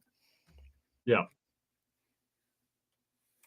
As Jesus dies, and I would interpret it, since you have the ending in Matthew where Jesus approaches and he's worshipped there, and he says that all authority in heaven and earth has been given to him. So the idea is he becomes a servant. He's in very nature God. He takes on the nature of a servant, and then he lives as a servant. And the irony of the statement where he says the Son of Man came not to be served, but to serve and to give his life as a ransom for many. The irony there is he's the Son of Man. He's supposed to be served by all. And he says that he came to serve. And so he's living as a servant during this life. Then he dies. He rises from the dead. There's a lot here, right? Yeah. I want to go right back, because we started with this idea of the Son of Man coming on the clouds, meaning that he's Yahweh. Do you think that's how Daniel interpreted his vision? Do you think that's I believe Daniel saw a vision and recorded his vision. Do you think that's how the Sanhedrin interpreted Daniel 7? When Jesus comes for his trial, and he quotes Daniel 7 and says that you'll see the Son of Man riding on the clouds of heaven. Do you think that the problem there was that Jesus was claiming to be God, and that's something that no human being can do? Because Daniel 7 is part of the Jewish scripture. They were expecting the coming of this Son of Man. So if it's obvious that the Son of Man was going to be Yahweh, then the Sanhedrin should have expected that the coming Son of Man would have been Yahweh. They might have thought that Jesus wasn't him. But do you think that the Sanhedrin were expecting whoever the rightful Son of Man was, who was to come, would be identical to Yahweh? And if not, why did they not read that into the passage as obviously as you think that they should have done? People were basically confused by these passages. That's the impression you get. They go in all sorts of different directions, and oh, this is referring to the Messiah. No, this is referring to some sort of angel. No, this is referring to this. No, that's. I'm talking about what the text says. The Son of Man comes with the clouds of heaven. All before that, it's always Yahweh who comes on the clouds. And so, if you were looking at that and you didn't have the it seems a stretch to me to read into, well, Yahweh comes with the clouds, like, because don't forget, Yahweh was kind of a storm deity originally. In the pantheon, Yahweh was representative of storms. That's why he is sort of, associated with clouds and thunder and things like that. Like, he was a storm deity. So, the fact that Yahweh comes with the clouds and then saying, well, Jesus then, the Son of Man comes with I don't think that equates to, well, then they're the same person. Because angels come with clouds as well. It's true. There's right. Like, it's in a lot of them, they look up, especially in sort of, stuff that, that they talk about angels being in the clouds. Yeah, there's a whole bunch of sky dweller stuff, but I mean, it's layers of assumptions again. Like, even if that were true, that only Yahweh rides on the clouds, and then saying then presenting an example that shows that that's not true, that it's I'm proving the truth of what I'm saying by presenting evidence that shows what I'm saying isn't true. It's fucking wild. But that doesn't necessarily mean that the Son of Man is Yahweh. It means he's got one specific power in common with Yahweh. And also, it doesn't mean that Jesus is the Son of Man, right? Because we never saw Jesus riding on clouds. And just to sort of point this out really, really extensively, Revelation 10:1. What does it say? It says that it describes a powerful angel descending from heaven, wrapped in a cloud and adorned with a rainbow, his face radiant like the sun and his feet fiery pillars. So angels also came in the clouds, and that's in Revelation, which is New Testament. But apparently First Thessalonians mentions sort of believers caught up in a cloud to be taken up to speak with the Lord. To First Thessalonians 4:17, I think it is. Yeah, after that, we who are still alive and left, we caught up with them in the clouds to meet the Lord in the air, and so we will be with the Lord forever. So there's more instances of beings sort of, coming with clouds than just Yahweh, right? Like that is not true. That is only Yahweh. Maybe in the Old Testament, but as far as I know, angels have been associated with coming in the clouds as well. Yeah, there's a whole lot of all the supernatural stuff. I mean, hell, the concept of the difference between being alive and being dead at the time was having the breath of life, having the wind, the divine gift of life was associated with wind and sky and clouds and so forth. Ay. The idea of, wait a minute, it just can't be. It's impossible that is referring to God, because you've got the Ancient of Days right there. If you're not reading, I mean, and really, I don't know. I don't even know what to do if you're saying that. I'm not talking about you. I'm talking about anyone. Yeah. If you're reading that and going, no, it doesn't seem like this is God. He comes with the clouds of heaven, but then he's worshipped by all nations and has an everlasting kingdom. Mm-hmm. If you're just reading that, if you put it this way, if you didn't have the Ancient of Days in the picture and you're reading this description, comes in the cloud of heavens, worshipped by all nations, it's obviously God. Yeah. So the mystery comes in. The mystery comes in when it's, wait a minute, we've got the Ancient of Days here, so this is sounding like that's right. Two divine beings, and we just can't have that. Real quick, so we've gone through about 20 minutes. David, are you comfortable staying here, or do you want to ask Alex some questions now? No, we keep going on this over hoping to nail it down, because the point was, or is, in the Christological dispute, that Jesus is accused of blasphemy at his trial, and that this is evidence that he was claiming to be God through his identification with the divine Son of Man, because that's how it's interpreted by the high priest, because he accuses him of blasphemy. Does that mean that the high priest was expecting the Son of Man to be Yahweh himself? Do you think that that is the interpretation that the high priest had of the Danielic vision of the Son of Man? I would say they would obviously have interpreted the that passage in Daniel, or claimed to be the Son of Man, in that sense. If you're just saying, hey, I'm a son of man, I think they'd be fine with it. Well, yeah, of course, in the Aramaic in which Daniel 7 is written, it's one like a son of man, one like Bar Nash, which just means one like a human being. Yeah, so you clarify that, and that's the point, like a human being, and yet he comes with the clouds of heaven. So he's coming with the clouds of heaven, he's Yahweh, and yet he's like son of a man. That's right. Yeah. You understand that in the history as far as how they would interpret it, they could have a range of interpretations that we don't know what this means, but we know that the guy who built my cousin's table in Nazareth should not be making this claim. Sure. So is that enough to be? So suppose that their interpretation was, say, a messianic vision of Daniel 7. This carpenter claiming to be the Messiah, would that have been enough to accuse him of blasphemy? Claiming to be the Messiah is not a death sentence. All kinds of exactly. And so the reason I'm pressing this point is because when I say, did the high priest believe that the Son of Man was going to be Yahweh himself, I think that's quite implausible. And I think you recognize that in saying, well, look, there are loads of ideas that they could have had. It was quite confusing. But if Jesus wouldn't be accused of blasphemy for merely claiming to be the Messiah, if you had a messianic interpretation, he wouldn't be accused of blasphemy for claiming to embody the nation of Israel, if you have the idea that the Son of Man represents Israel, which is another view. It has to be. Israel comes on the clouds of heaven. It has to be. It is worshipped by all nations. That's my interpretation. I'm saying that in the history of the interpretation of Daniel 7, that has been a popular interpretation. Of course, the four beasts which come before represent different nations, and the one like the Son of Man is Israel. But the question I'm asking you is, surely you recognize that if the idea is that claiming to be the Messiah or something like that is not enough for a death sentence, that's right. Then what Jesus has to have done in that trial, in order to get a death sentence, must have been to say something that the high priest immediately interpreted as him claiming to be Yahweh. That means that he has to expect that the coming Son of Man would be Yahweh himself. I don't know that that's necessarily true, because like we were discussing earlier, there were lots of ways to achieve blasphemy. You know, it's anytime you're taking credit that belongs to God, you're taking glory from God and wrongfully claiming it for yourself. Like if Jesus had raised Lazarus, and instead of saying I did this through the Father, right, which he did say, I did it on my own authority, that would have been hella blasphemy, you know? Yeah. Even though I don't know if I'd want to accuse a person of blasphemy who just raised a dead person, but details. Well, apparently it was pretty common back then. You know, there was a lot of people being raised back then, so you know. Yeah, apparently killed off too. It was I forget who I was watching, because it's been a very chaotic week, but someone recently pointed out, I think it may have been Viced Rhino, that the passage that talks about the Messiah being a conquering king, if you read the rest of the passage, it also talks about how a third of the people of Israel will perish when he does.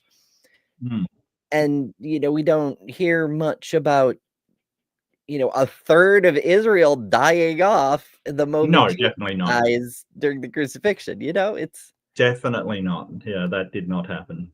Yeah, but I mean that might explain where the zombie army of Matthew went to. Is they all died on Friday inexplicably. Nobody wrote it down, and then 3 days later, when the tomb cracked open and they all rose from their graves, they all just went back to their lives, and people were like, "That was a weird weekend."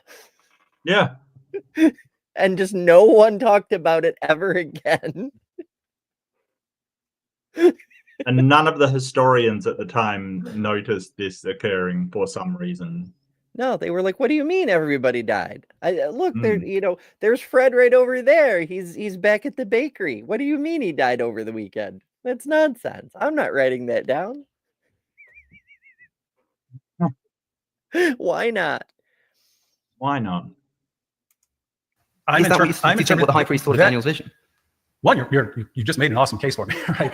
If he's just thinking of the Son of Man coming with the clouds of heaven as the Messiah, then okay, this guy claimed to be the Messiah. Let's maybe we have to deal with the Romans or something like that. But it's not this tear your clothes blasphemy sort of thing.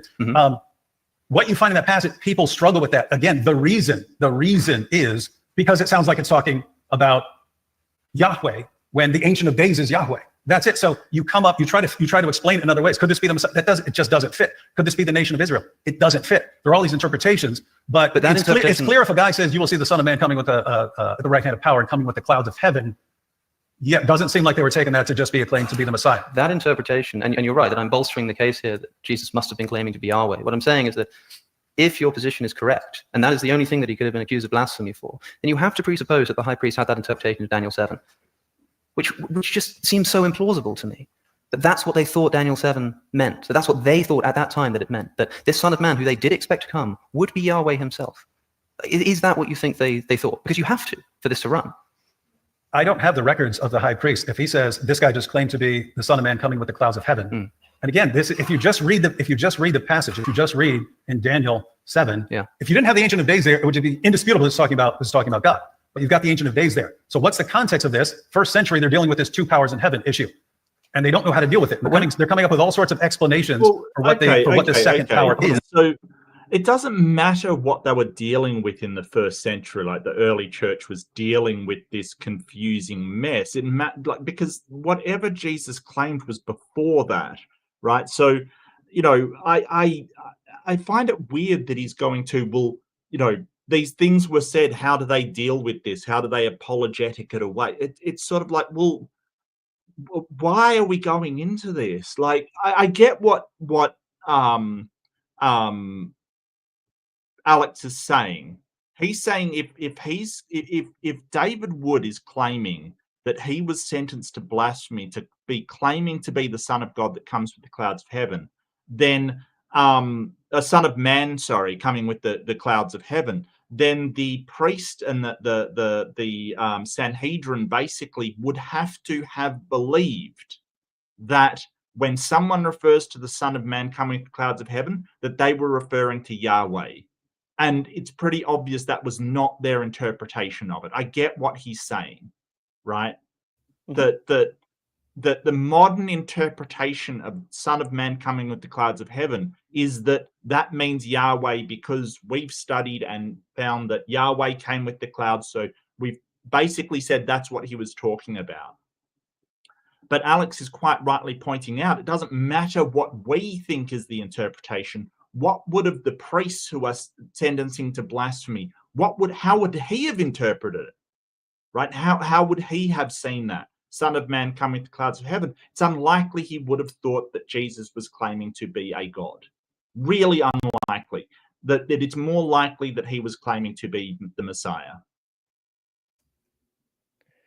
Yeah, especially in the context of a world where there were a shit ton of heretic preachers running around claiming to be the Messiah.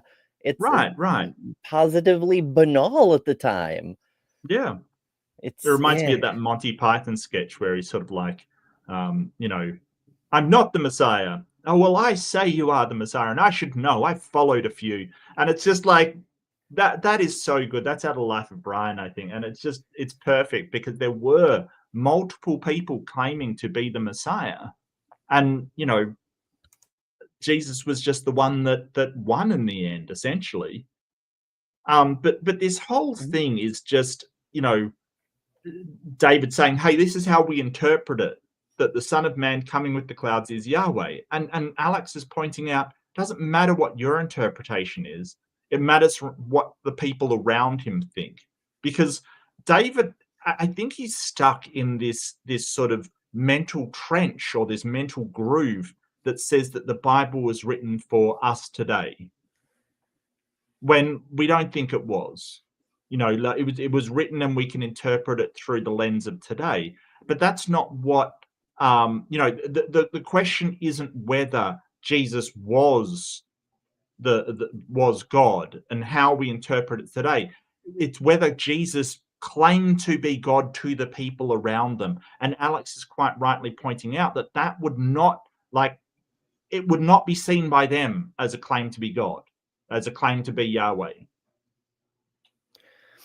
Yeah, I mean, I'd even go a step further and say that while a particular symbol is associated with Yahweh, doesn't mean that's the only thing that can be that symbol. Correct. Like, just because my brain is in a weird place, I'm thinking of the old song, She'll Be Coming Around the Mountain When She Comes.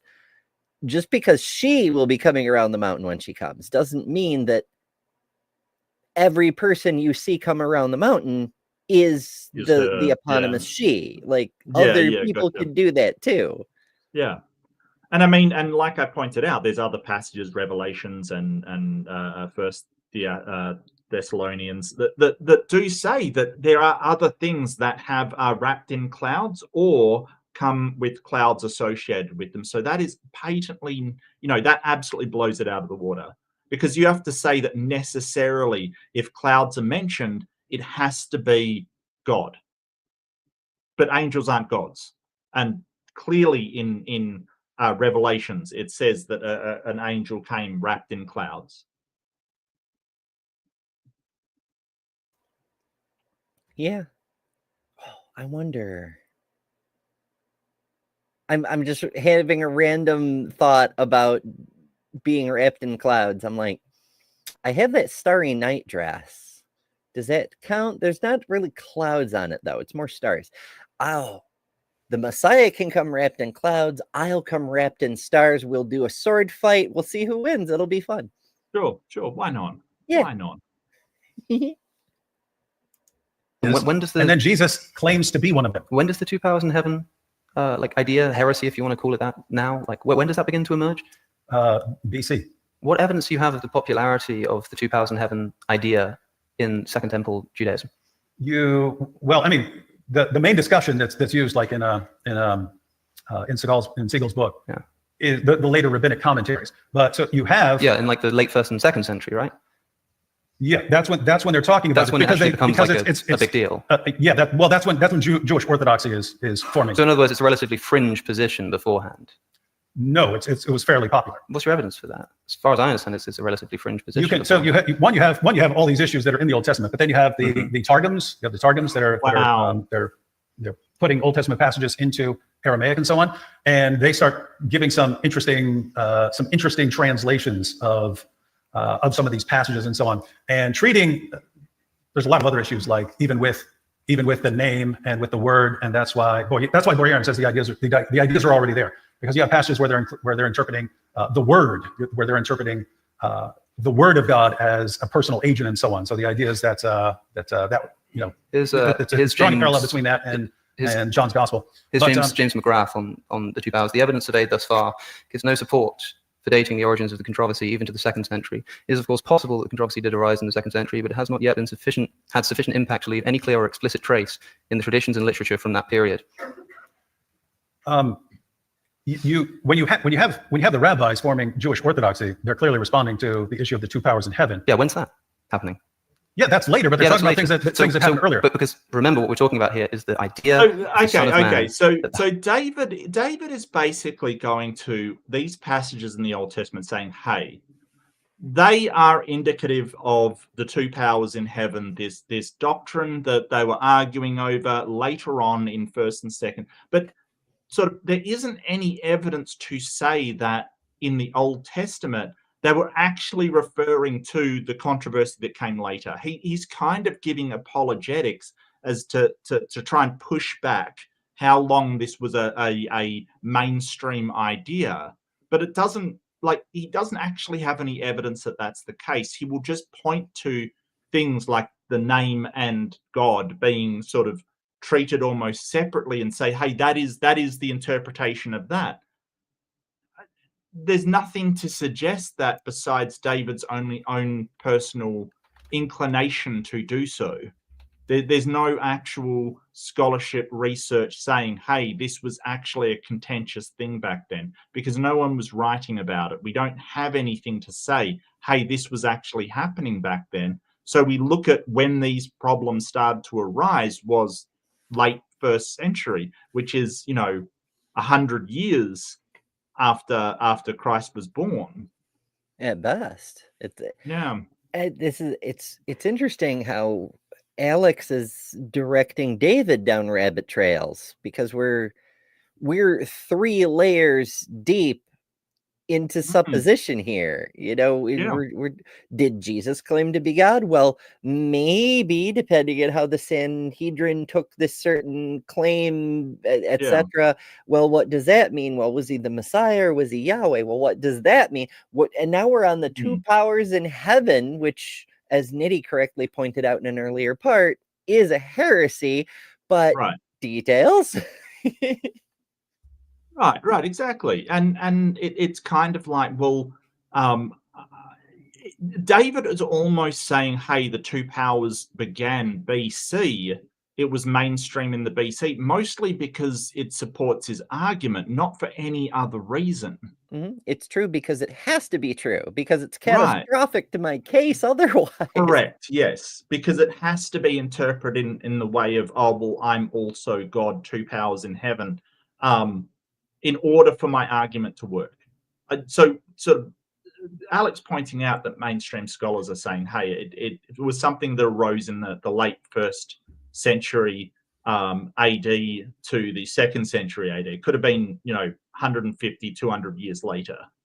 I think that David really has to come up with some better evidence that this was actually a contentious issue back in the days of Jesus.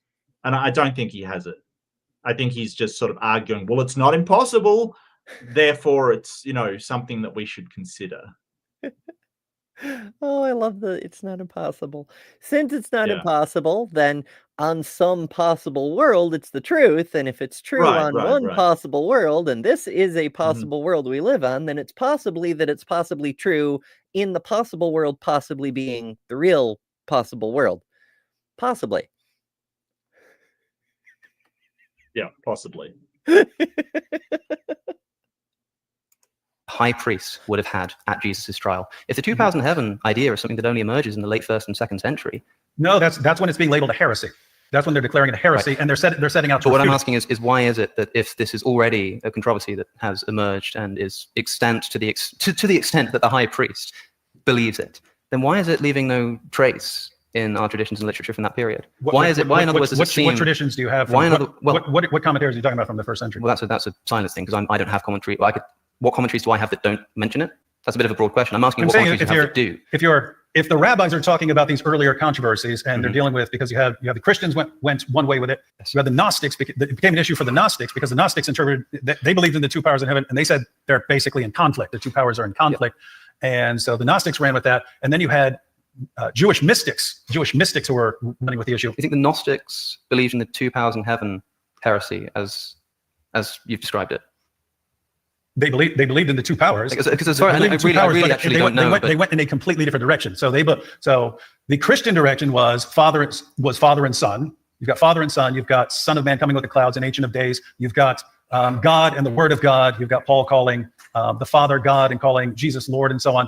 So you see it all over there. They have the 2 powers, but the 2 powers are in harmony and have always been so. Yeah. The Gnostics believed in the 2 powers, and they believe that they're in conflict.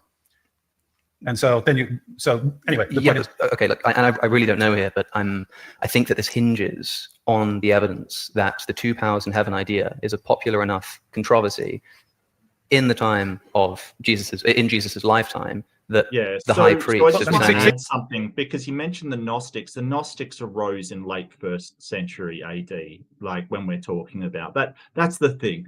David's sort of going, well, because there was a movement in 1st century AD, or late 1st century AD, so 50 to 80 years after, 50 to 70 years afterwards, kind of thing. This was mainstream back then. I think it's really weird to make this argument, because when a movement arises, we know, hey, there was a gathering of more and more people to this movement. That's when it becomes mainstream. So I don't see any follow, like it's a non sequitur saying, hey, because it was noticed in there, it had to be big before. No, that is not the case. There's plenty of movements that have arisen from almost nothing to mainstream in less than 10 years. Like it doesn't follow that it had to be well known and and additionally interpreted that way by the Sanhedrin. I don't think it follows in the slightest. Yeah, there's a lot of unevidenced interpretation, to put it charitably. Oh well. I'm slightly distracted. The side chat is going on about DebateCon 6 apparently is going to be in Nashville, and I'm not entirely following, but it seems like they're pushing for us to debate possibly together, possibly against some bad apologists. But I mean, we could debate each other over who is the worst apologist, but I don't know if James would think that would sell tickets. No, probably not. So DebateCon, number one, I can't afford it because it costs me a lot more than it would cost Ember or anybody else that I could possibly think of. Like it is actually prohibitively expensive. Number two, I'm not even sure that I want to go to the US right now. I think that Same. it seems, no, it seems like the US to me seems horrific at the moment. It seems out of control. And like I get if you're in the US, you might go, oh, what's the problem? The problem is that I'm a non-US citizen in the US who might be saying things that are taken as religious bigotry. That's the problem. Anti-Christian bias. Exactly. You know, so I feel very, very trepidatious about going into the US as a non-citizen and speaking out about, you know, the dangers of Christianity. Seems like a way to get myself sent to El Salvador, quite frankly. And I know that might be a stretch. I get it, but yeah. I mean, that's not the main reason. I mean, hell, they arrested the mayor of Newark.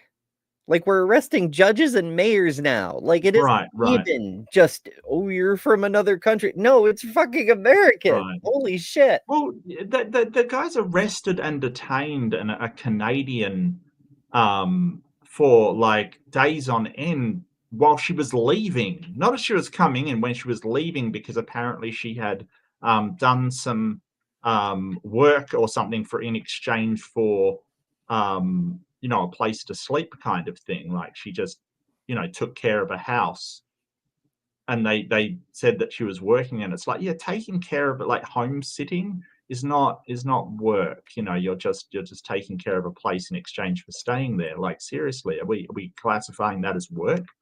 It's wild. Was it on the Sabbath? That's a good point. Possibly. Stone the infidel. Right. Holy shit. Not for me, Jessica. I'm coming from Perth, mate. So it's not that amount. Perth is isolated. I've got to go to Sydney before I take that $2,500 flight. Yes. So it's prohibitively expensive. You could go over the pole to Santiago, Chile, and then take a flight from there. There's no flights going from here to Santiago at all. So I think there are no flights going over the South Pole. I've often referred to Perth as being the cul-de-sac of the world. Like we don't have flights going to anywhere. It is the end stop in the arse end of the world. Like, quite frankly, it is so isolated. There's nowhere to go but from here. It's a lovely place, but yeah, wow, difficult to get anywhere. It's true. I mean, aren't they building a new Doomsday Vault kind of thing, like the Svalbard Seed Vault, but slightly different in that area, precisely because it's so hard to get to and is most likely to survive the next World War? I don't know. I don't think so. What, my area? Yeah, somewhere around there. Is it in Australia? Yeah, I seem to recall. I shouldn't talk about things that I only vaguely, fuzzily remember seeing a headline for in passing days ago, but that's the gist of it. Is something along those lines, somewhat near Perth-ish. Apparently, they have one in Kings Park. That's in my state. Conserves seeds as an insurance against plant species extinction. Yeah, okay. Oh, but it's just Australian ones. Yeah, there's a couple in New South Wales. Seed Vault in New South Wales. Well, hell, I mean, I'll take it. We need the seed, even if it isn't nuclear war, like just all the climate change bullshit. We're gonna need those seed vaults. We'll hydroponic back some biomes or something. I don't know. Anyway. Well, isn't the main seed vault, like, that's up north somewhere, isn't it? Like in Sweden or Norway or something? Like Norway, it's really, Svalbard Island. Norway, okay, yeah. Yeah, Svalbard is wild. I mean, it's the furthest north permanent human habitation on Earth, and it's part of Norway, but it has its own unique immigration laws. You don't need a visa to go there, but you Oh. do need special permit. Like, you can go there if you can find a place to stay, but because it's so small and it's so Right, tightly right, controlled, yeah, there's only so many houses, and you yeah. have to go through a whole process to get a house, and it's a wild thing. But anybody can go there, no passport requirements, but there are a whole bunch of other requirements that you don't have to do anywhere else. Right, right, right. Oh, that's wild. Yeah. And apparently there's vampires or something, but nobody knows about any of that. Okay, okay. Yeah. Okay. See, would have believed it. And as far as I can see, you can tell what he believed by how he reacts. So you do think that this is what he believes then? Like, you're committing yourself to that view, in other words, that this is the view that the high priest had of Daniel 7, that the Son of Man would be Yahweh, that even before Jesus came along, this high priest must have read Daniel 7. I have no idea. He could have a range of ideas. No, So you just say you can't claim to say be you have this no guy. idea, because if your whole claim is that Jesus couldn't have been accused of blasphemy for anything other than claiming to be God. I've never said that. In this instance, like, what other interpretation of Daniel 7 do you think would this, let me put it this way, what interpretation other than the one that I've just described of Daniel 7 could the high priest have that would cause him to accuse Jesus of blasphemy based on the words that he said? As far as you can tell in commentary, they can't figure out what it means, right? And so the question is, how is the high priest interpreting what Jesus is saying? So how are they interpreting what Jesus is saying? And Jesus is identifying himself as the Son of Man, who they already expected to come from Daniel 7, and they interpret that as him claiming to be Yahweh? It really looks like Because that. I think that's what you have to say, right? You have to say that they think he's claiming to be Yahweh. But in order to say that, you have to believe that that is how he interpreted Daniel 7. Look, no, I don't. He could have a range of interpretations and say, like put it this way. Look at what the high priest is doing when he says, don't keep. He just said, yeah, that would be his interpretation. But then Alex is right. It means that prophecy of the Son of Man in Daniel would have to be interpreted by them, because he doesn't say, hey, I'm Yahweh. He says the passage of Daniel. So, wow. He's got him cornered on, like, multi-layer hypothetical, Yep. and it's hilarious. Well, he's just, it's almost like he's stuck in a circular argument.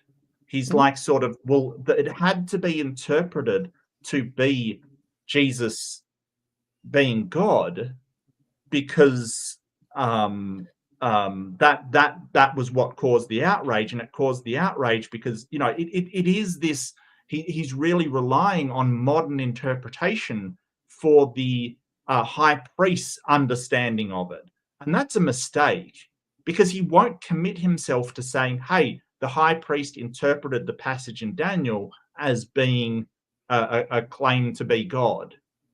But Jesus didn't read out anything. He read out the passage in Daniel. But he won't commit himself to that. But he's saying that's how it was interpreted. He has to. That's, as Alex is pointing out, that's the only way you can interpret that. So I don't know. Why doesn't he just commit and say, hey, that's how the Sanhedrin and the high priest would have interpreted that passage in Daniel?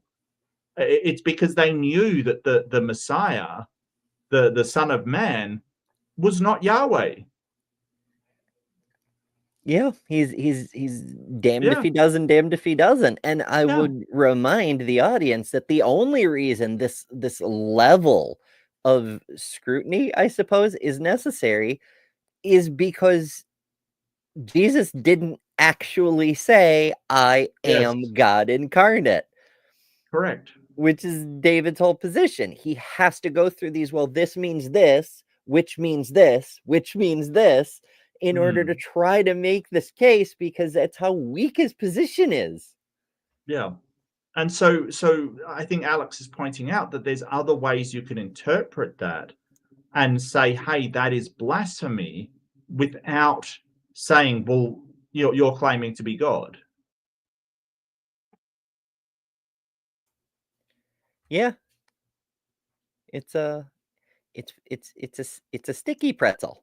It's a pretzel with extra cheese on it. I gotta stop. I'm gonna make myself hungry. I made dinner for my son, and as per usual, it was like enough calories for an entire freaking week. So I need to not snack today. No, that's fair. That's fair.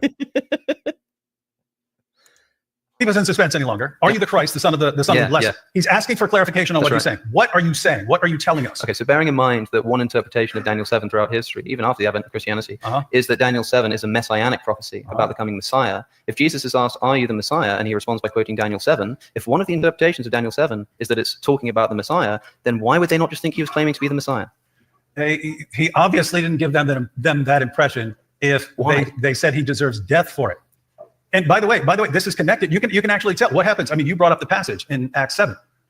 I mean, Stephen is giving his entire case for belief in Jesus as the Messiah. They never get violent. Then he rebukes them the harshest way you can possibly. You killed your ancestors killed all the prophets, and you guys killed the Messiah. If they're just going to get ticked off at rebuke or insults or something like that, that would have been the time to do it. It's when he says, "I see the Son of Man." It's when I see the Son of Man. That's when they cover their ears. They cover their ears. They charge him, and they kill him. So you can do the same thing. Why are they interpreting? Why are they interpreting that as exactly? Why aren't they interpreting that as he's just saying that Jesus is the Messiah? That's exactly right. Yeah. Okay. Why do they think that? We got to move to Q&A. We've gone way over the open dialogue. Apologies, so if you have a question, line up over there while I let you guys finish your thoughts. Guys, hey. Oh. Is that bailing him out, or is he like just legit? We're way over time on this. I don't know. It could go either way, to be honest with you. I think that, I mean, David Wood, the last thing I saw him in, he was very sort of picking on, the Rhett when O'Connor interviewed Rhett McLaughlin.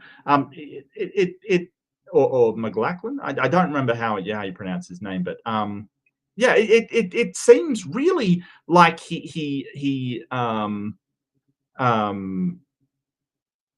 it really sounds like he's really offended by O'Connor cornering him in this, because he can't say, hey, the high priest thought the prophecy in Daniel was talking about God, because, we know that it was talking about the Messiah.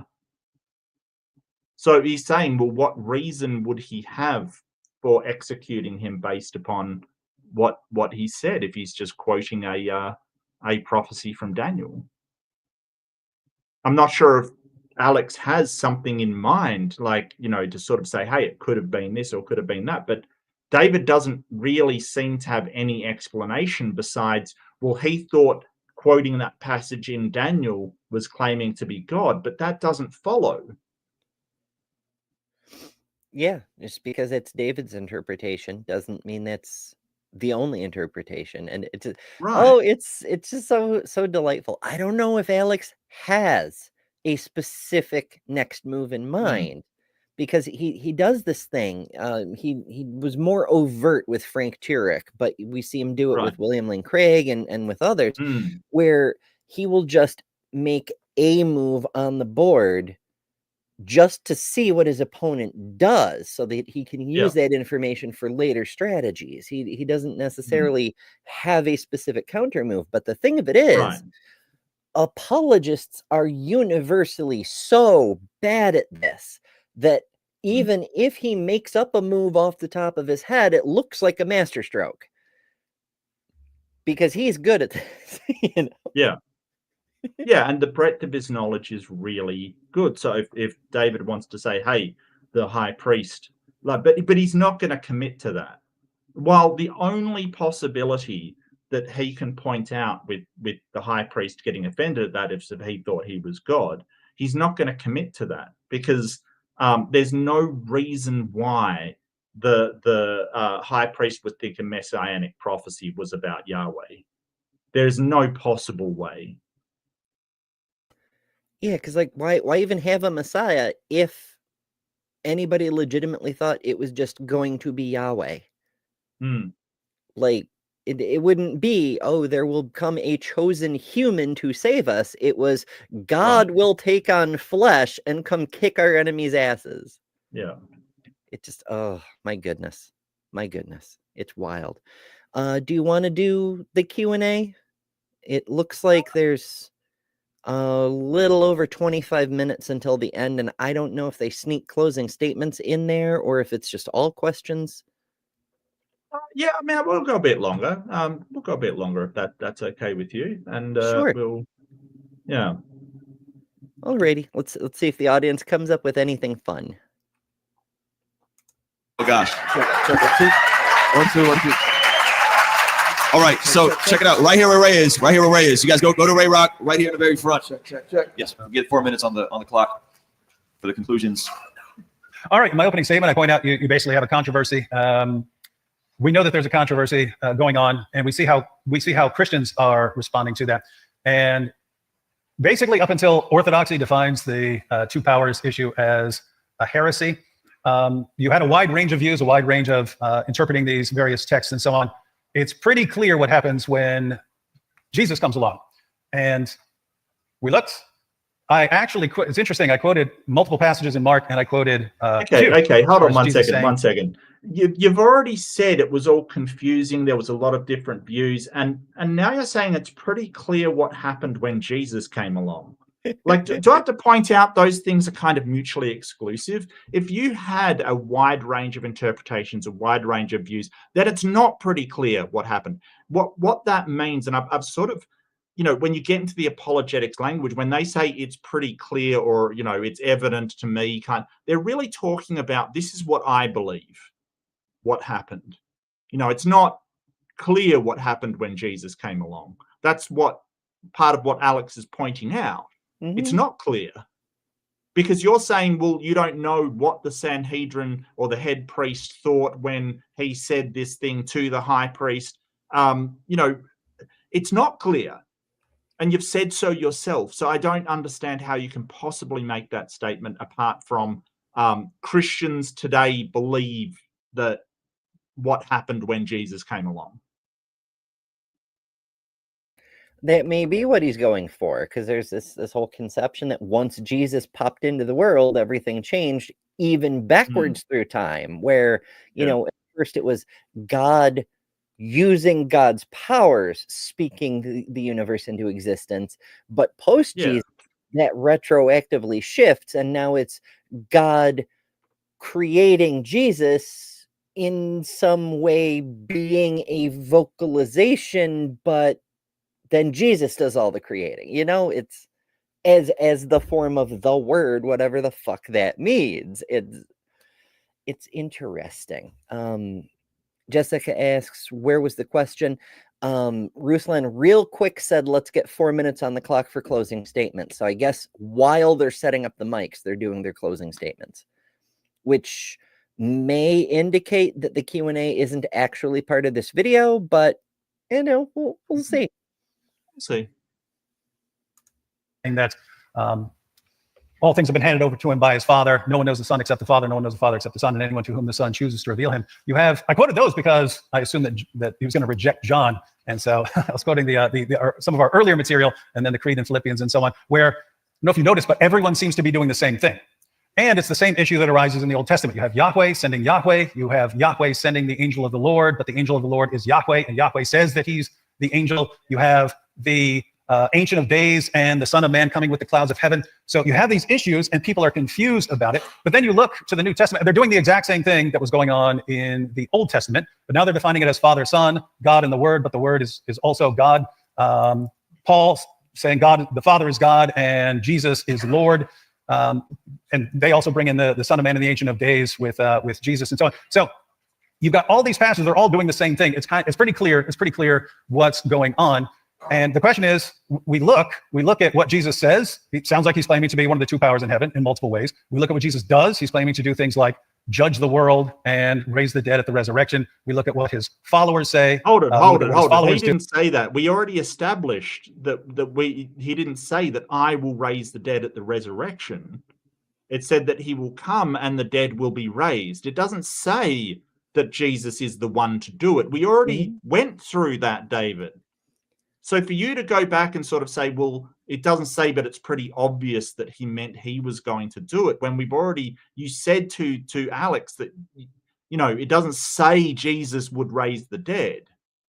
I find that exceptionally sort of Shifty. throwing that conclusion. Yeah, it's kind of like, no, that's not what you discussed. You assume that it's going to be Jesus, and like I said, it's kind of like a circular argument. Jesus is going to be the one to raise the dead, so because he is God, and he is God because he's the one to raise the dead.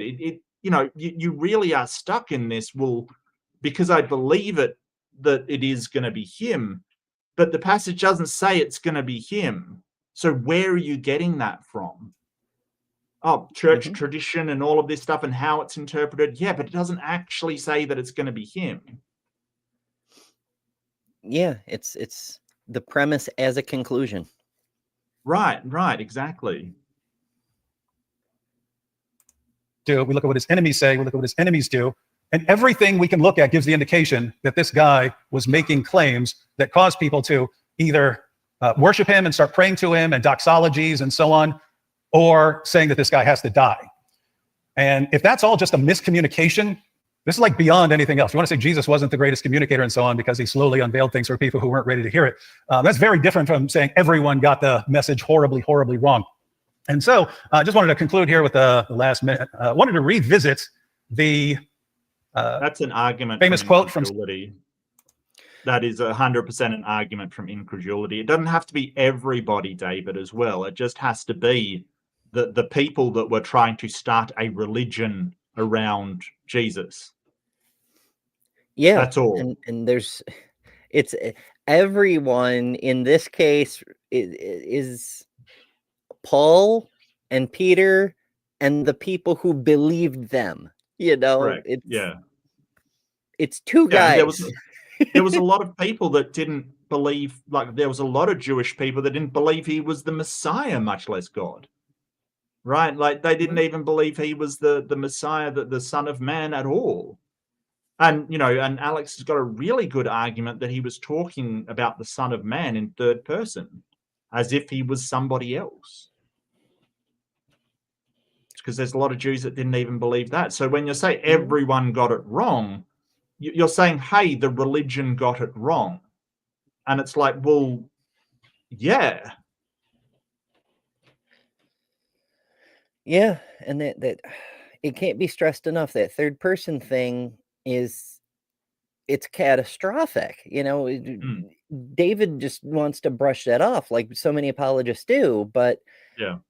Jesus didn't refer to himself in the third person. Correct. When he was speaking in the third person, it was clearly phrased as prophetic language. Yeah. So when he talks about the Son of Man or the this or the that, he isn't necessarily claiming anything. And his record with prophecy not that great. What with the whole "I'll be back before those among you taste death" thing. It just He's not a really very good prophet. In fact, according to the Bible's own standards, he's a failed prophet. Failed prophet, yeah. So, and I just want to point out, like, it's annoying the way that David will say this kind of stuff and doesn't apply it to other religions or other denominations or other things. He's basically saying, oh, everyone got it right. It's like if a Muslim person said, hey, Muhammad was a prophet because, everyone just got it wrong. Right, like he doesn't believe that's true of he believes that it's completely possible for other religions to have someone they say is a special person or a Messiah or a prophet or a God, and they're all wrong. It's his one that he says, well, it's I'm incredulous. All these people can be wrong, but it's happened in other religions according to your position that all of the Muslims just got it wrong. So it is not impossible that people can get things wrong in a religion because David believes that is what happened, or ostensibly believes that's what happened. Yep. And we're still, it would just be so easy if they could just point to, like, here's a thing Jesus wrote where he said, I, Jesus, am the incarnation of God. I am the Son, whatever. Like, but they can't. It's just, it's so nutty to me that there's so many layers to this, and the fact there has to be is itself damning. C.S. Lewis, famous quote from C.S. Lewis, that the trilemma, the problem with the trilemma was that it didn't rule out, it didn't include certain other options. So it's presented as Lord Liar Lunatic, but you've got the legend possibility that it doesn't include. What if all this is later legendary development? Well, we've seen that can't be the case because everyone concludes this. It's all over the place. It's in our earliest material. We can trace this back to within 2 years of the formation of the church when Paul is persecuting the church. What's he doing? He was persecuting people for calling on the name of Jesus the way they're calling on the name of the Lord. This means that the early church had this view. And the other option would be Jesus is a terrible communicator and everyone misunderstood. Wait. How does that preclude a legend? Oh, well, it's too early. People are calling on the name of the Lord as if he was a deity. How does it preclude that the people doing that were basically his Jesus had moved from Messiah to, you know, angelic being or demigod maybe to God? Like, how does that preclude that legendary expansion? I don't understand.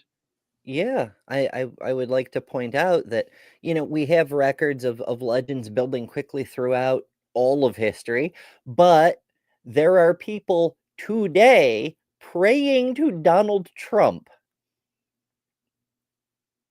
You don't even have to wait 2 years. The madness. Yeah, the madness. But I don't get that. I don't understand that. Like, you know, that certain people, like, he's trying to root out those people that think Jesus is a god, and somehow that means it wasn't legend building. You know that legends start with a few people and grow from there. Like, I don't.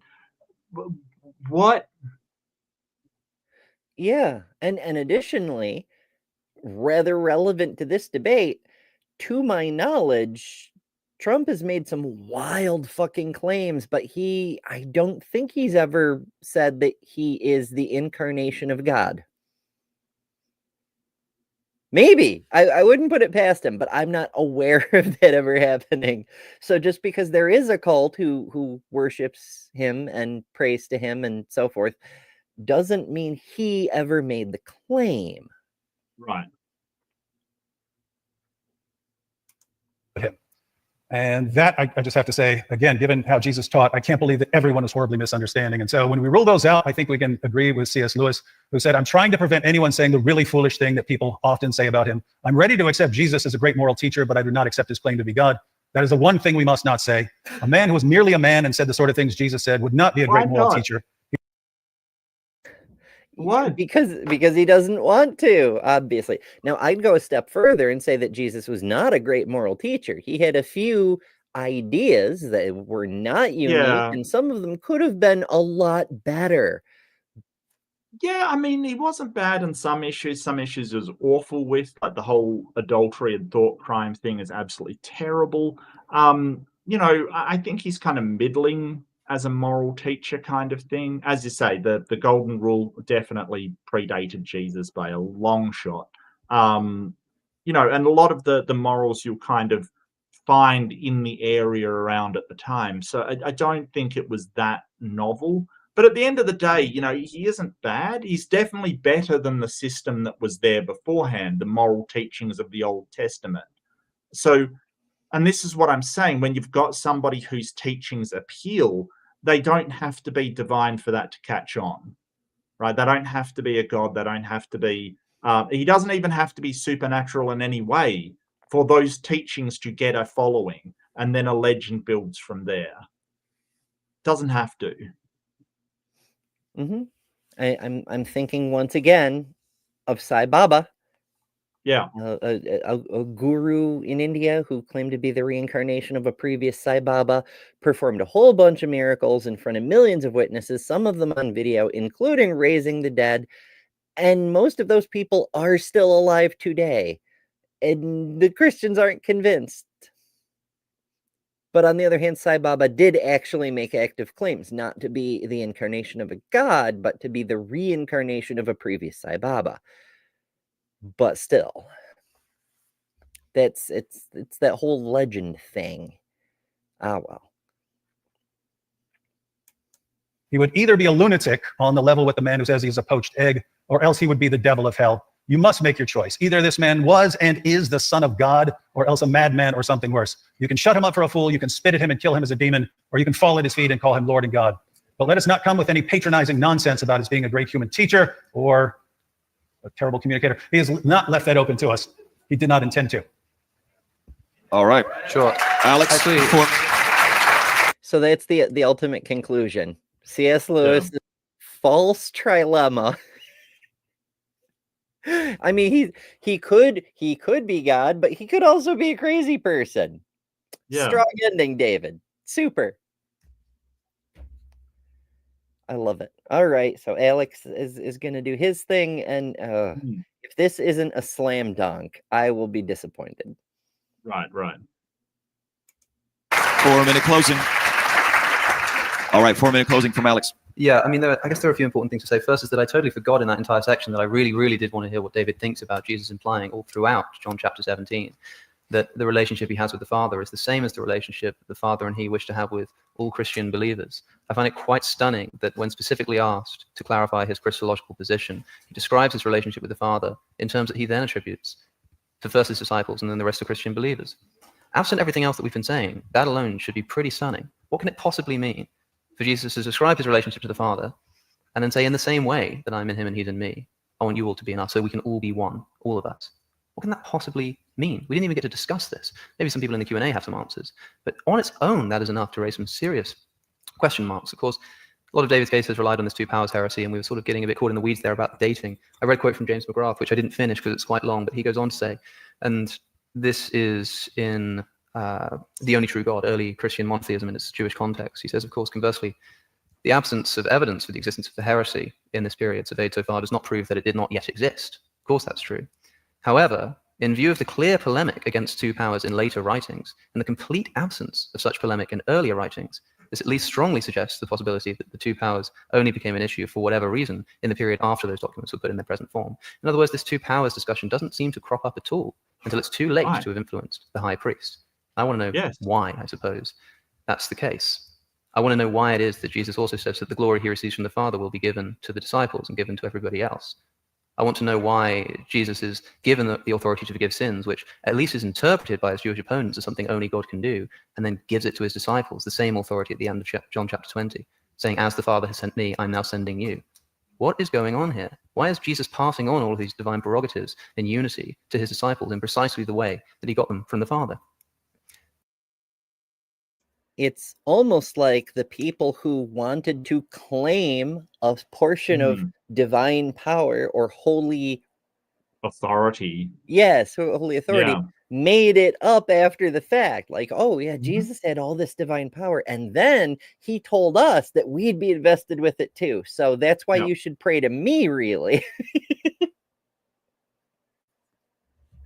Oh my goodness. But it's not a big stretch to say, hey, Jesus has been given this power from God, and Jesus has given us the same power, to Jesus was given this power from God, to Jesus is the God that gave us that power. You know, like it isn't a big stretch and a sort of just a change of authority to say, hey, Jesus gave us this on his own authority.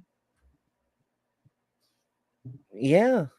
And I could easily see how the miscommunication could go in either direction on that one. Either, you know, presuming they have the authority and then building back to Jesus is therefore God, or going the other direction of Jesus made the unilateral decision to imbue us with holy might. And that's why we can cast heal spells and drink poisons and do all those things, which none of them can actually do, but details. Therefore, he must have been the God being thing, whatever. Of course. Yeah. But I love that he's asking some really interesting questions here. Like what, you know, and it sort of at a base level for an atheist, it's pointing out how inconsistent is the Bible. Like, and just not inconsistent with itself and what it's saying, but also how inconsistent with what apologetics says about it. You know, like these apologetics at some point. And it's interesting. I want to bring up that conversation that Rhett had with Alex O'Connor, right? Rhett from Good Mythical Morning. I talked about him before, where he said that at a certain point, apologetics looked to him like one side was looking for the truth and the other side was looking to confirm what they already believed. right? And how much have we seen this in here with Alex going, why is this the case? How does this get interpreted? Why do we need this? And you know, David Woods just basically is saying, well, this is what we believe, so this is how we're going to interpret it. Yeah, we believe this thing, therefore the thing, and make the evidence fit or don't. It's entirely your problem, but you know, we're just gonna declare this is the truth. That's Yeah, how we mental determine gymnastics. things. Yeah, someone brought up pretzels before. It is kind of looking like. I will say though, Alex dominated this conversation. I'm not sure that's a compliment or not, but you know, David didn't get to ask one word of Alex. He didn't get to pose any question of Alex. He didn't really get, you know, as far as the open discussion, Alex was the one sort of dictating where it went and how. And just sort of towards the end, they said, "Oh, would you want to ask anything of Alex?" And he just sort of squashed it and moved on. It's a real beating from Alex here. Maybe I would have liked to see David be able to jump in and ask some more questions, but you know, Yeah, it is what it. I guess you know, it is David who's the one who's defending the position, kind of thing. So it is understandable, but yeah, I think that Alex really dominated this one. yeah, for sure. It is strange though, because whether David thought his line of defense was effective or not, like going on the attack against Alex is definitely the stronger move, both tactically and strategically, and he didn't. And it's very curious. I Yeah, don't know. yeah. If any of these instances, any of these divine, and same thing with judgment, by the way, which David keeps coming back to, which God also delegates to other people. Again, we haven't heard much response on these ideas of it's not just Jesus who gets to judge, but Jesus also delegates that judgment. The example I gave was delegating judgment of the 12 tribes of Israel to his disciples, which is something we're pretty sure he historically actually said, because he says that the 12 of you will sit on 12 thrones, judging the 12 tribes of Israel. Meanwhile, Judas is currently present. So it's likely he actually said this, because it's not something a later Christian writer would make up. There are Christian interpretations as to why he would have still said 12, of course, but it's an unnatural thing for someone to have made up. So we think he actually said it, delegating his judgment. Why is Jesus taking all of these divine prerogatives and giving them to human beings, if he's more than just a human being himself? But of course, he's not just a human being qua his position. He's a very special kind of human being, someone who, according to the non-gospel New Testament sources, is exalted, given the name above every other name. Interesting implication for the divine name-bearing model, by the way. What is the best interpretation, is all I basically have to ask of all of these points. I mean, we got quite caught up in there in the nature of blasphemy and what Jesus could have been claiming. Again, I'll just press the point that if you want to accept that Jesus couldn't have been accused of blasphemy for anything other than claiming to be Yahweh, and yet all he really did was quote Daniel 7, then you have to believe that at the time of Jesus' trial, it was popular enough within Jewish thought to expect that the coming Son of Man, as prophesied in Daniel 7, would be Yahweh himself. I don't see any evidence for that at all. So for these considerations, I think it's suspicious reading of the New Testament to say that Jesus was claiming identity with Yahweh. All right. Before we go to the first question, I got one question for Alex, and I would love to hear your answer on this. I'm going to throw. Yeah, I might. I mean, those were good closing statements, I think Alex did. I might miss the questions, actually, if that's okay with you. Yeah, no worries. I don't. The questions usually aren't as good as the debate kind of thing, and they can really, usually they're audience questions, and they can be a bit weird sometimes. So usually we cut them out just for you know, brevity and get to the meat of it. Yes, because brevity is what we're known for. Look, I'm talking about their brevity, not ours. Like, seriously, this is our show, and we'll be as verbose and long-winded as we desire. Ember, join me in verbosity, please. I thought that was a great debate. It got really in the weeds, though. I will say that. Like, if you're not really interested, because, I mean, at the end of the day, it doesn't really matter to us what Jesus claimed. Jesus could have claimed to be God every single day for, you know, weeks on end, and it was written down and explicitly said. We don't really care. You know, what Jesus claimed isn't really important. It's what he was that's important to the atheist. You know, like, we don't really give a crap. It's more the sort of interplay between religions like Judaism and Christianity. One thinks that Jesus wasn't the Messiah, one thinks he was God, you know, and, you know, it really matters to them what Jesus claimed, because Jews usually, say, hey, he was a prophet, but he wasn't the Messiah kind of thing. He was a special person. I think with this one, it doesn't really matter to us, but so it did get a bit in the weeds and sort of, in this, what would the high priest have thought? I mean, does it matter that much? Like, seriously. I think that, if the title of this debate was, did Jesus explicitly claim he was God? The answer would be that wouldn't be a debate. That would not be a debate, right? It would be over in seconds. Like, where did he explicitly claim to be God? Absolutely nowhere. Absolutely nowhere. Right. So this is sort of could it be interpreted that he claimed to be? Well, yeah, obviously. People have interpreted that way. Obviously, it can be. So that's another non-starter.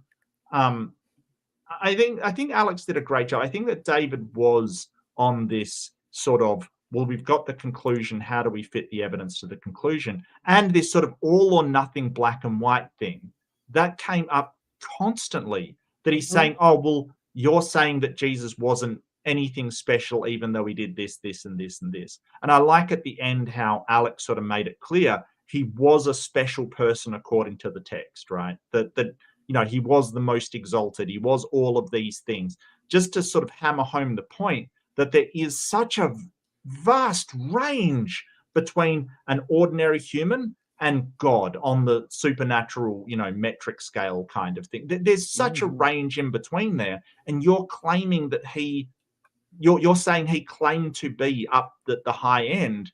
Just because I say, hey, he didn't claim to be at the high end doesn't mean he has to be at the other end. Like I don't know why David was stuck on this, because Alex corrected him a few times throughout it, and it's like it didn't sink in. Yeah, well, I mean, he had to be recalcitrant to allow that, because if he even admitted the possibility, it crippled his position. And in some ways, this was a waste of Alex's potential, because it required so little effort to dismantle David's position. Right. This didn't require an Alex O'Connor. A potato could do this. A potato with googly eyes. Are you talking about me? I'm joking. That's fine. Sorry, go on. I had to throw that in. I had to. No, that's it's all good. Well, if you'd come, then David would have not showed up. Come on. No, please don't do that to me. Look, it sucks. It really sucked. Like, I did work for that. So that really sucks and is highly unprofessional, and not happy. It's true. It's true. We're referencing Mark was supposed to go up against Andrew Wilson recently. They rescheduled like 5 different times so it would work for Andrew, and then he just show up. Yep, pretty much. I mean, we know that the apologists are terrified of Mark Reed, which is why so few even consent to debate him or even send that first inquiry email. But like, to go through all that and then just ghost is... Well, I mean... In fairness, he called half an hour beforehand or something. Obviously too late to let me know or for James to do anything about it, kind of thing. So, just basically a no-show. But, maybe I need to throw a couple of debates, just do really, really, really badly, sandbag myself. Yeah. Just sandbag myself. So, they stop being scarred. I'm really joking. I don't know. Yeah, just go to Flatzoid and go, we Listen, maybe the Earth is flat. I'm suddenly convinced. Right. I don't know that the stars are real, actually.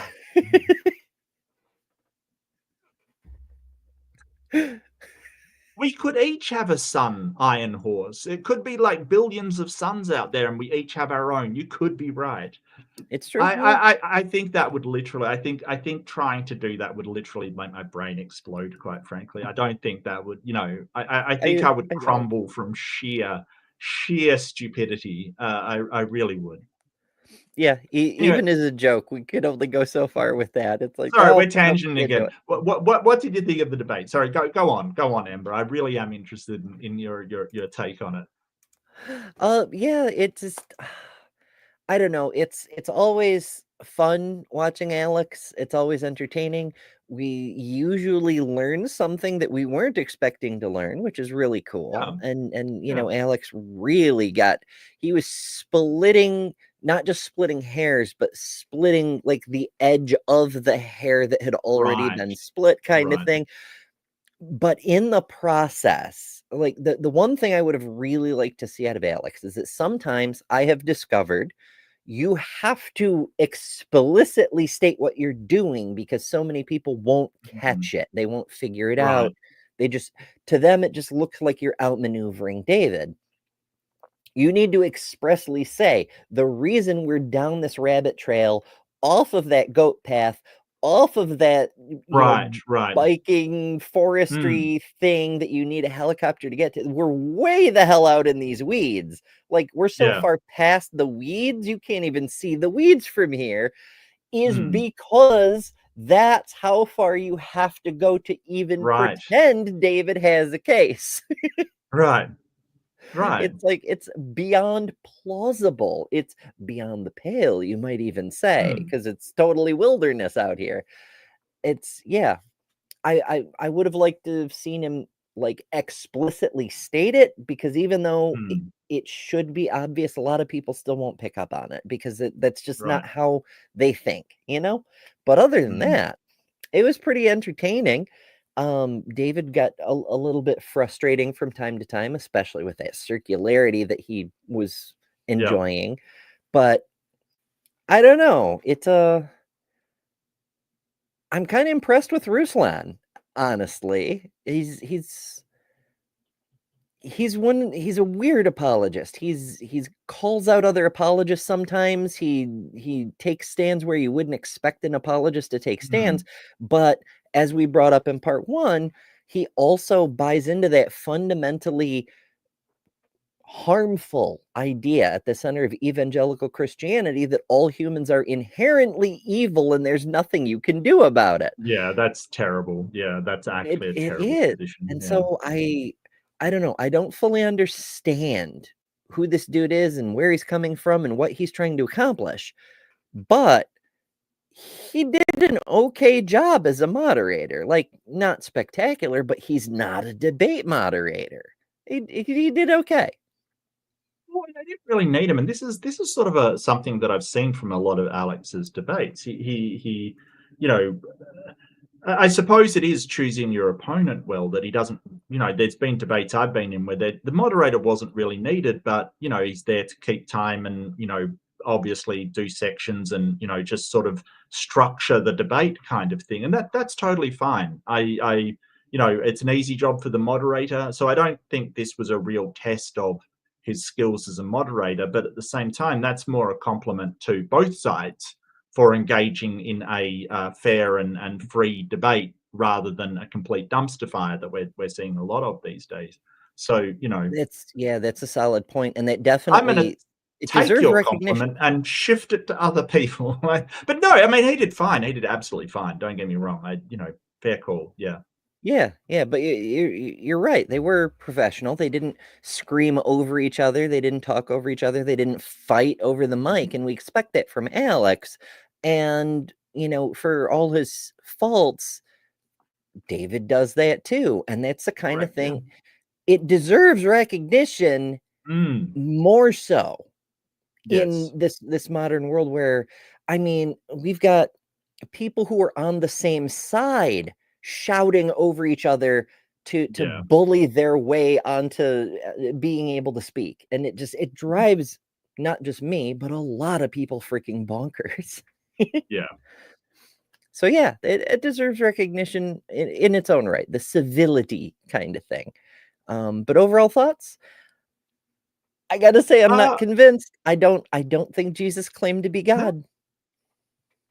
Yeah, no, neither do I. I think that you could make a case through interpretation that he implicitly claimed to be God, but you know, you could interpret just about anything in any way if you're given enough time and massage kind of thing. You know what I mean? Like you really, you know, I think that I think that sort of Alex did a great job in pointing out that you really have to jump through some hoops to get there. Some massive hoops to get there. You have to really work at it. And if Jesus was God and wanted us to know that, why? Because ostensibly, like, so, you know, at face value, Jesus was God and wanted everybody to know he was God, because that's the only way they can be saved, right? It's believing in Jesus is God and asking forgiveness from him specifically. Apparently. So I'm told. Apparently. So he would want everybody to know that he's God, and, you know, he never outright said it, you know, and sort of made it so you had to go down this long rabbit hole of clouds are associated with Yahweh. Like, why? Yeah, it's conspiracy like you got to get out the red yarn and draw from passage to passage and ignore all the stuff in between. It's an adventure. It certainly is. Let us know in the comments what your thoughts are. If you're convinced, if you have a better argument, love to hear it. I would hope so. No, I'm joking. I really am hassling Dad. I think that's the best things that he had, which is kind of shocking. But you know, I don't think this is David being, you know, a terrible apologist. I just think that apologists, these arguments are not great. They're not. No.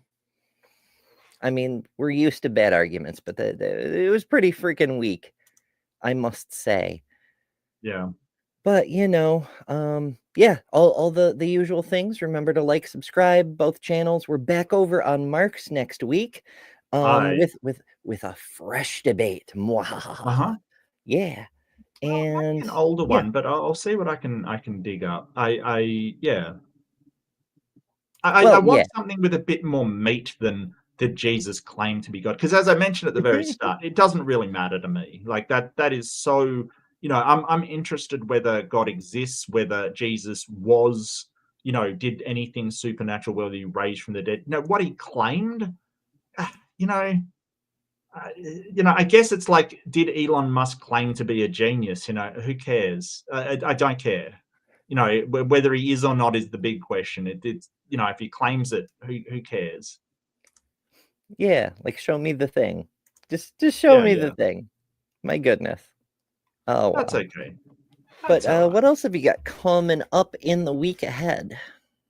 So in the week ahead, I have on Tuesday night Eastern time, or Wednesday in future time where I am, I have Aimbot again, which is people like it. It's just a fun little thing where we go onto Reddit, Am I the Arsehole, and do some moral judgments on people requesting it. So actually, Pinworm sent me something about how to tell if a Reddit post is AI. So a lot of AI is popping up.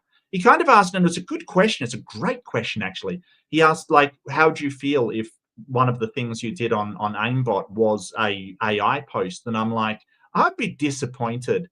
But then again, you know, like with moral stuff, a lot of the times you are bringing up hypotheticals, you know, like trolley questions and stuff. So it's not useless, but at the same time, I don't know why. I'd just be disappointed, right? I feel like these should be real life examples, because that's what I'm trying to do, is apply morality to real life examples. And, you know, if it's not real life, then what the hell are we even doing here?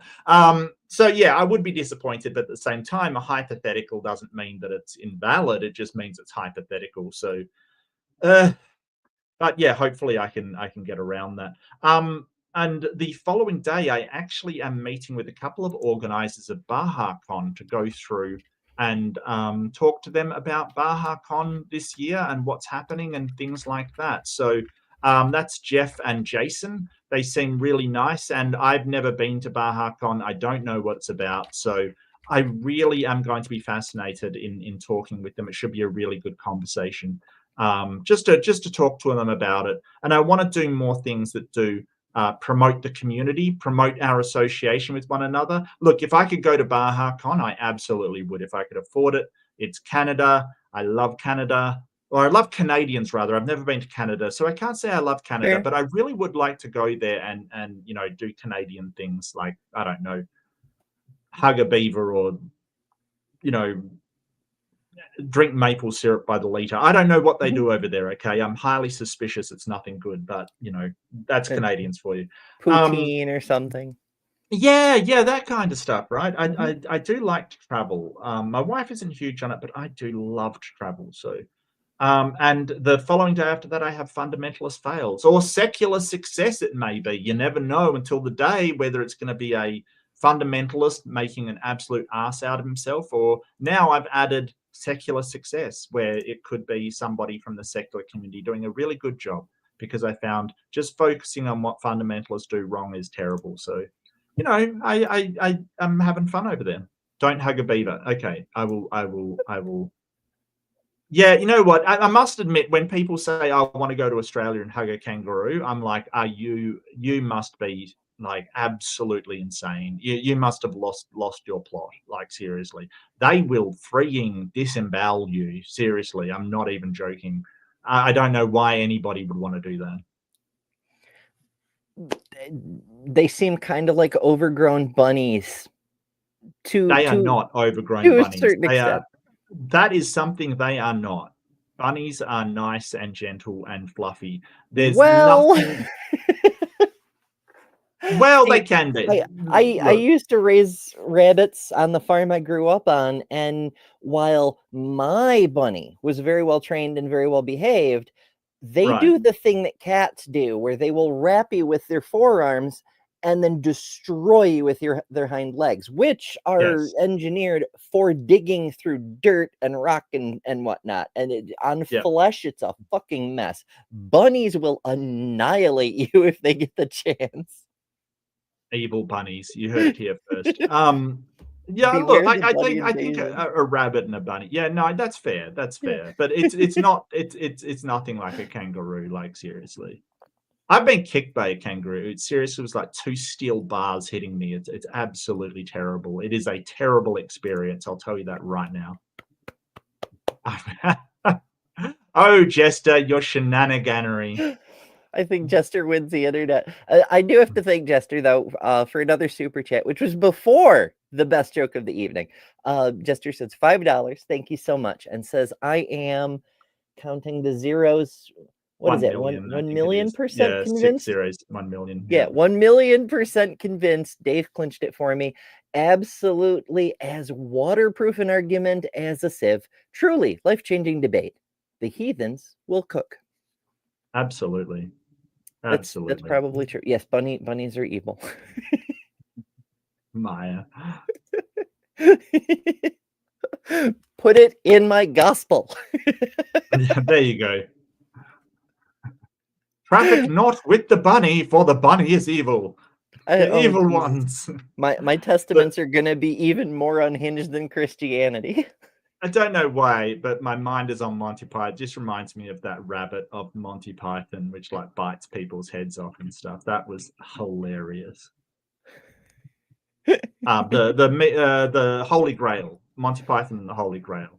There's a rabbit which is a killer. Yeah, it's a great thing. Yeah, the yeah. killer, the Vorpal bunny of Carniag, something like that. They used the hand grenade of Antioch against it. But Yes, Dr. that's the Kip one. dropping by to say, oh, what's that about Canada? See, Kip was just walking past, heading between 2 other shows about Bible stuff, because we know how Dr. Kip feels about the Bible, and heard Canada in the distance and just had to poke his head in and be like, what are you talking about over here? What's going on? We were talking about how Mark would like to visit Canada, and I would, yeah. Maybe I'll be there by that point. I don't know. Maybe. Oh goodness. It's yeah, Canada's nice. The US not so much. There's nice people in the US, but we all want to chug maple syrup down here, is what I'm saying. Yeah. Carbenog. That's it. I've heard that rumor, Kip. Yeah. Alrighty, folks. Thank you so much for joining us. Even those of you popping in at the end. Again, this Yeah, is a thank part you. 3. Parts 1 and 2 are linked in the description. Plus, there's the Mhm. playlist to all the debate reviews we've done, which are quite a lot at this point. It is Got to- actually. It's how long have we been doing it? A couple of years now, maybe? Like we've We're- been going a long time, Ems. we may be getting close to 2 years. I'd have to Yeah. double check. That's Yeah, awesome. That's really cool. Like I don't know. It just it hasn't felt that long. It feels like we started this a few months ago, right? And I've even put on a debate we've done before. It's been that long, and I've forgotten which ones we've done. It's actually been a ride. So It's thank true, you, it's true. everybody, and for sharing this roller coaster with us has been fantastic.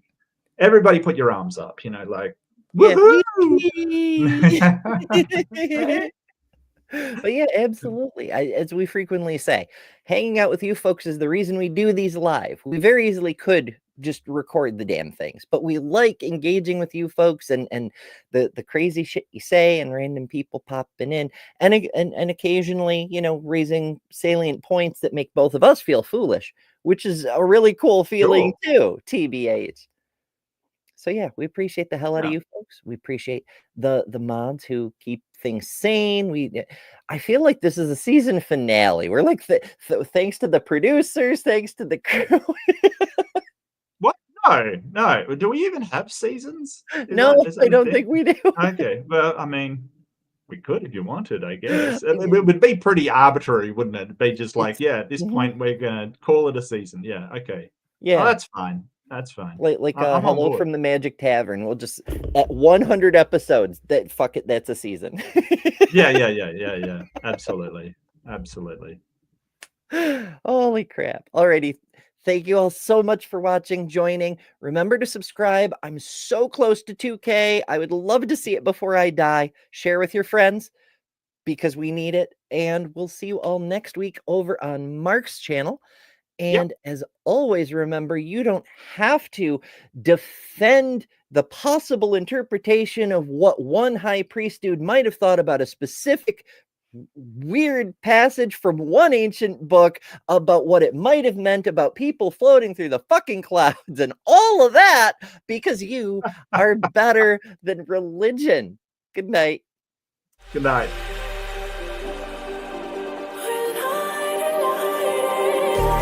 Just like a spark that's breaking out.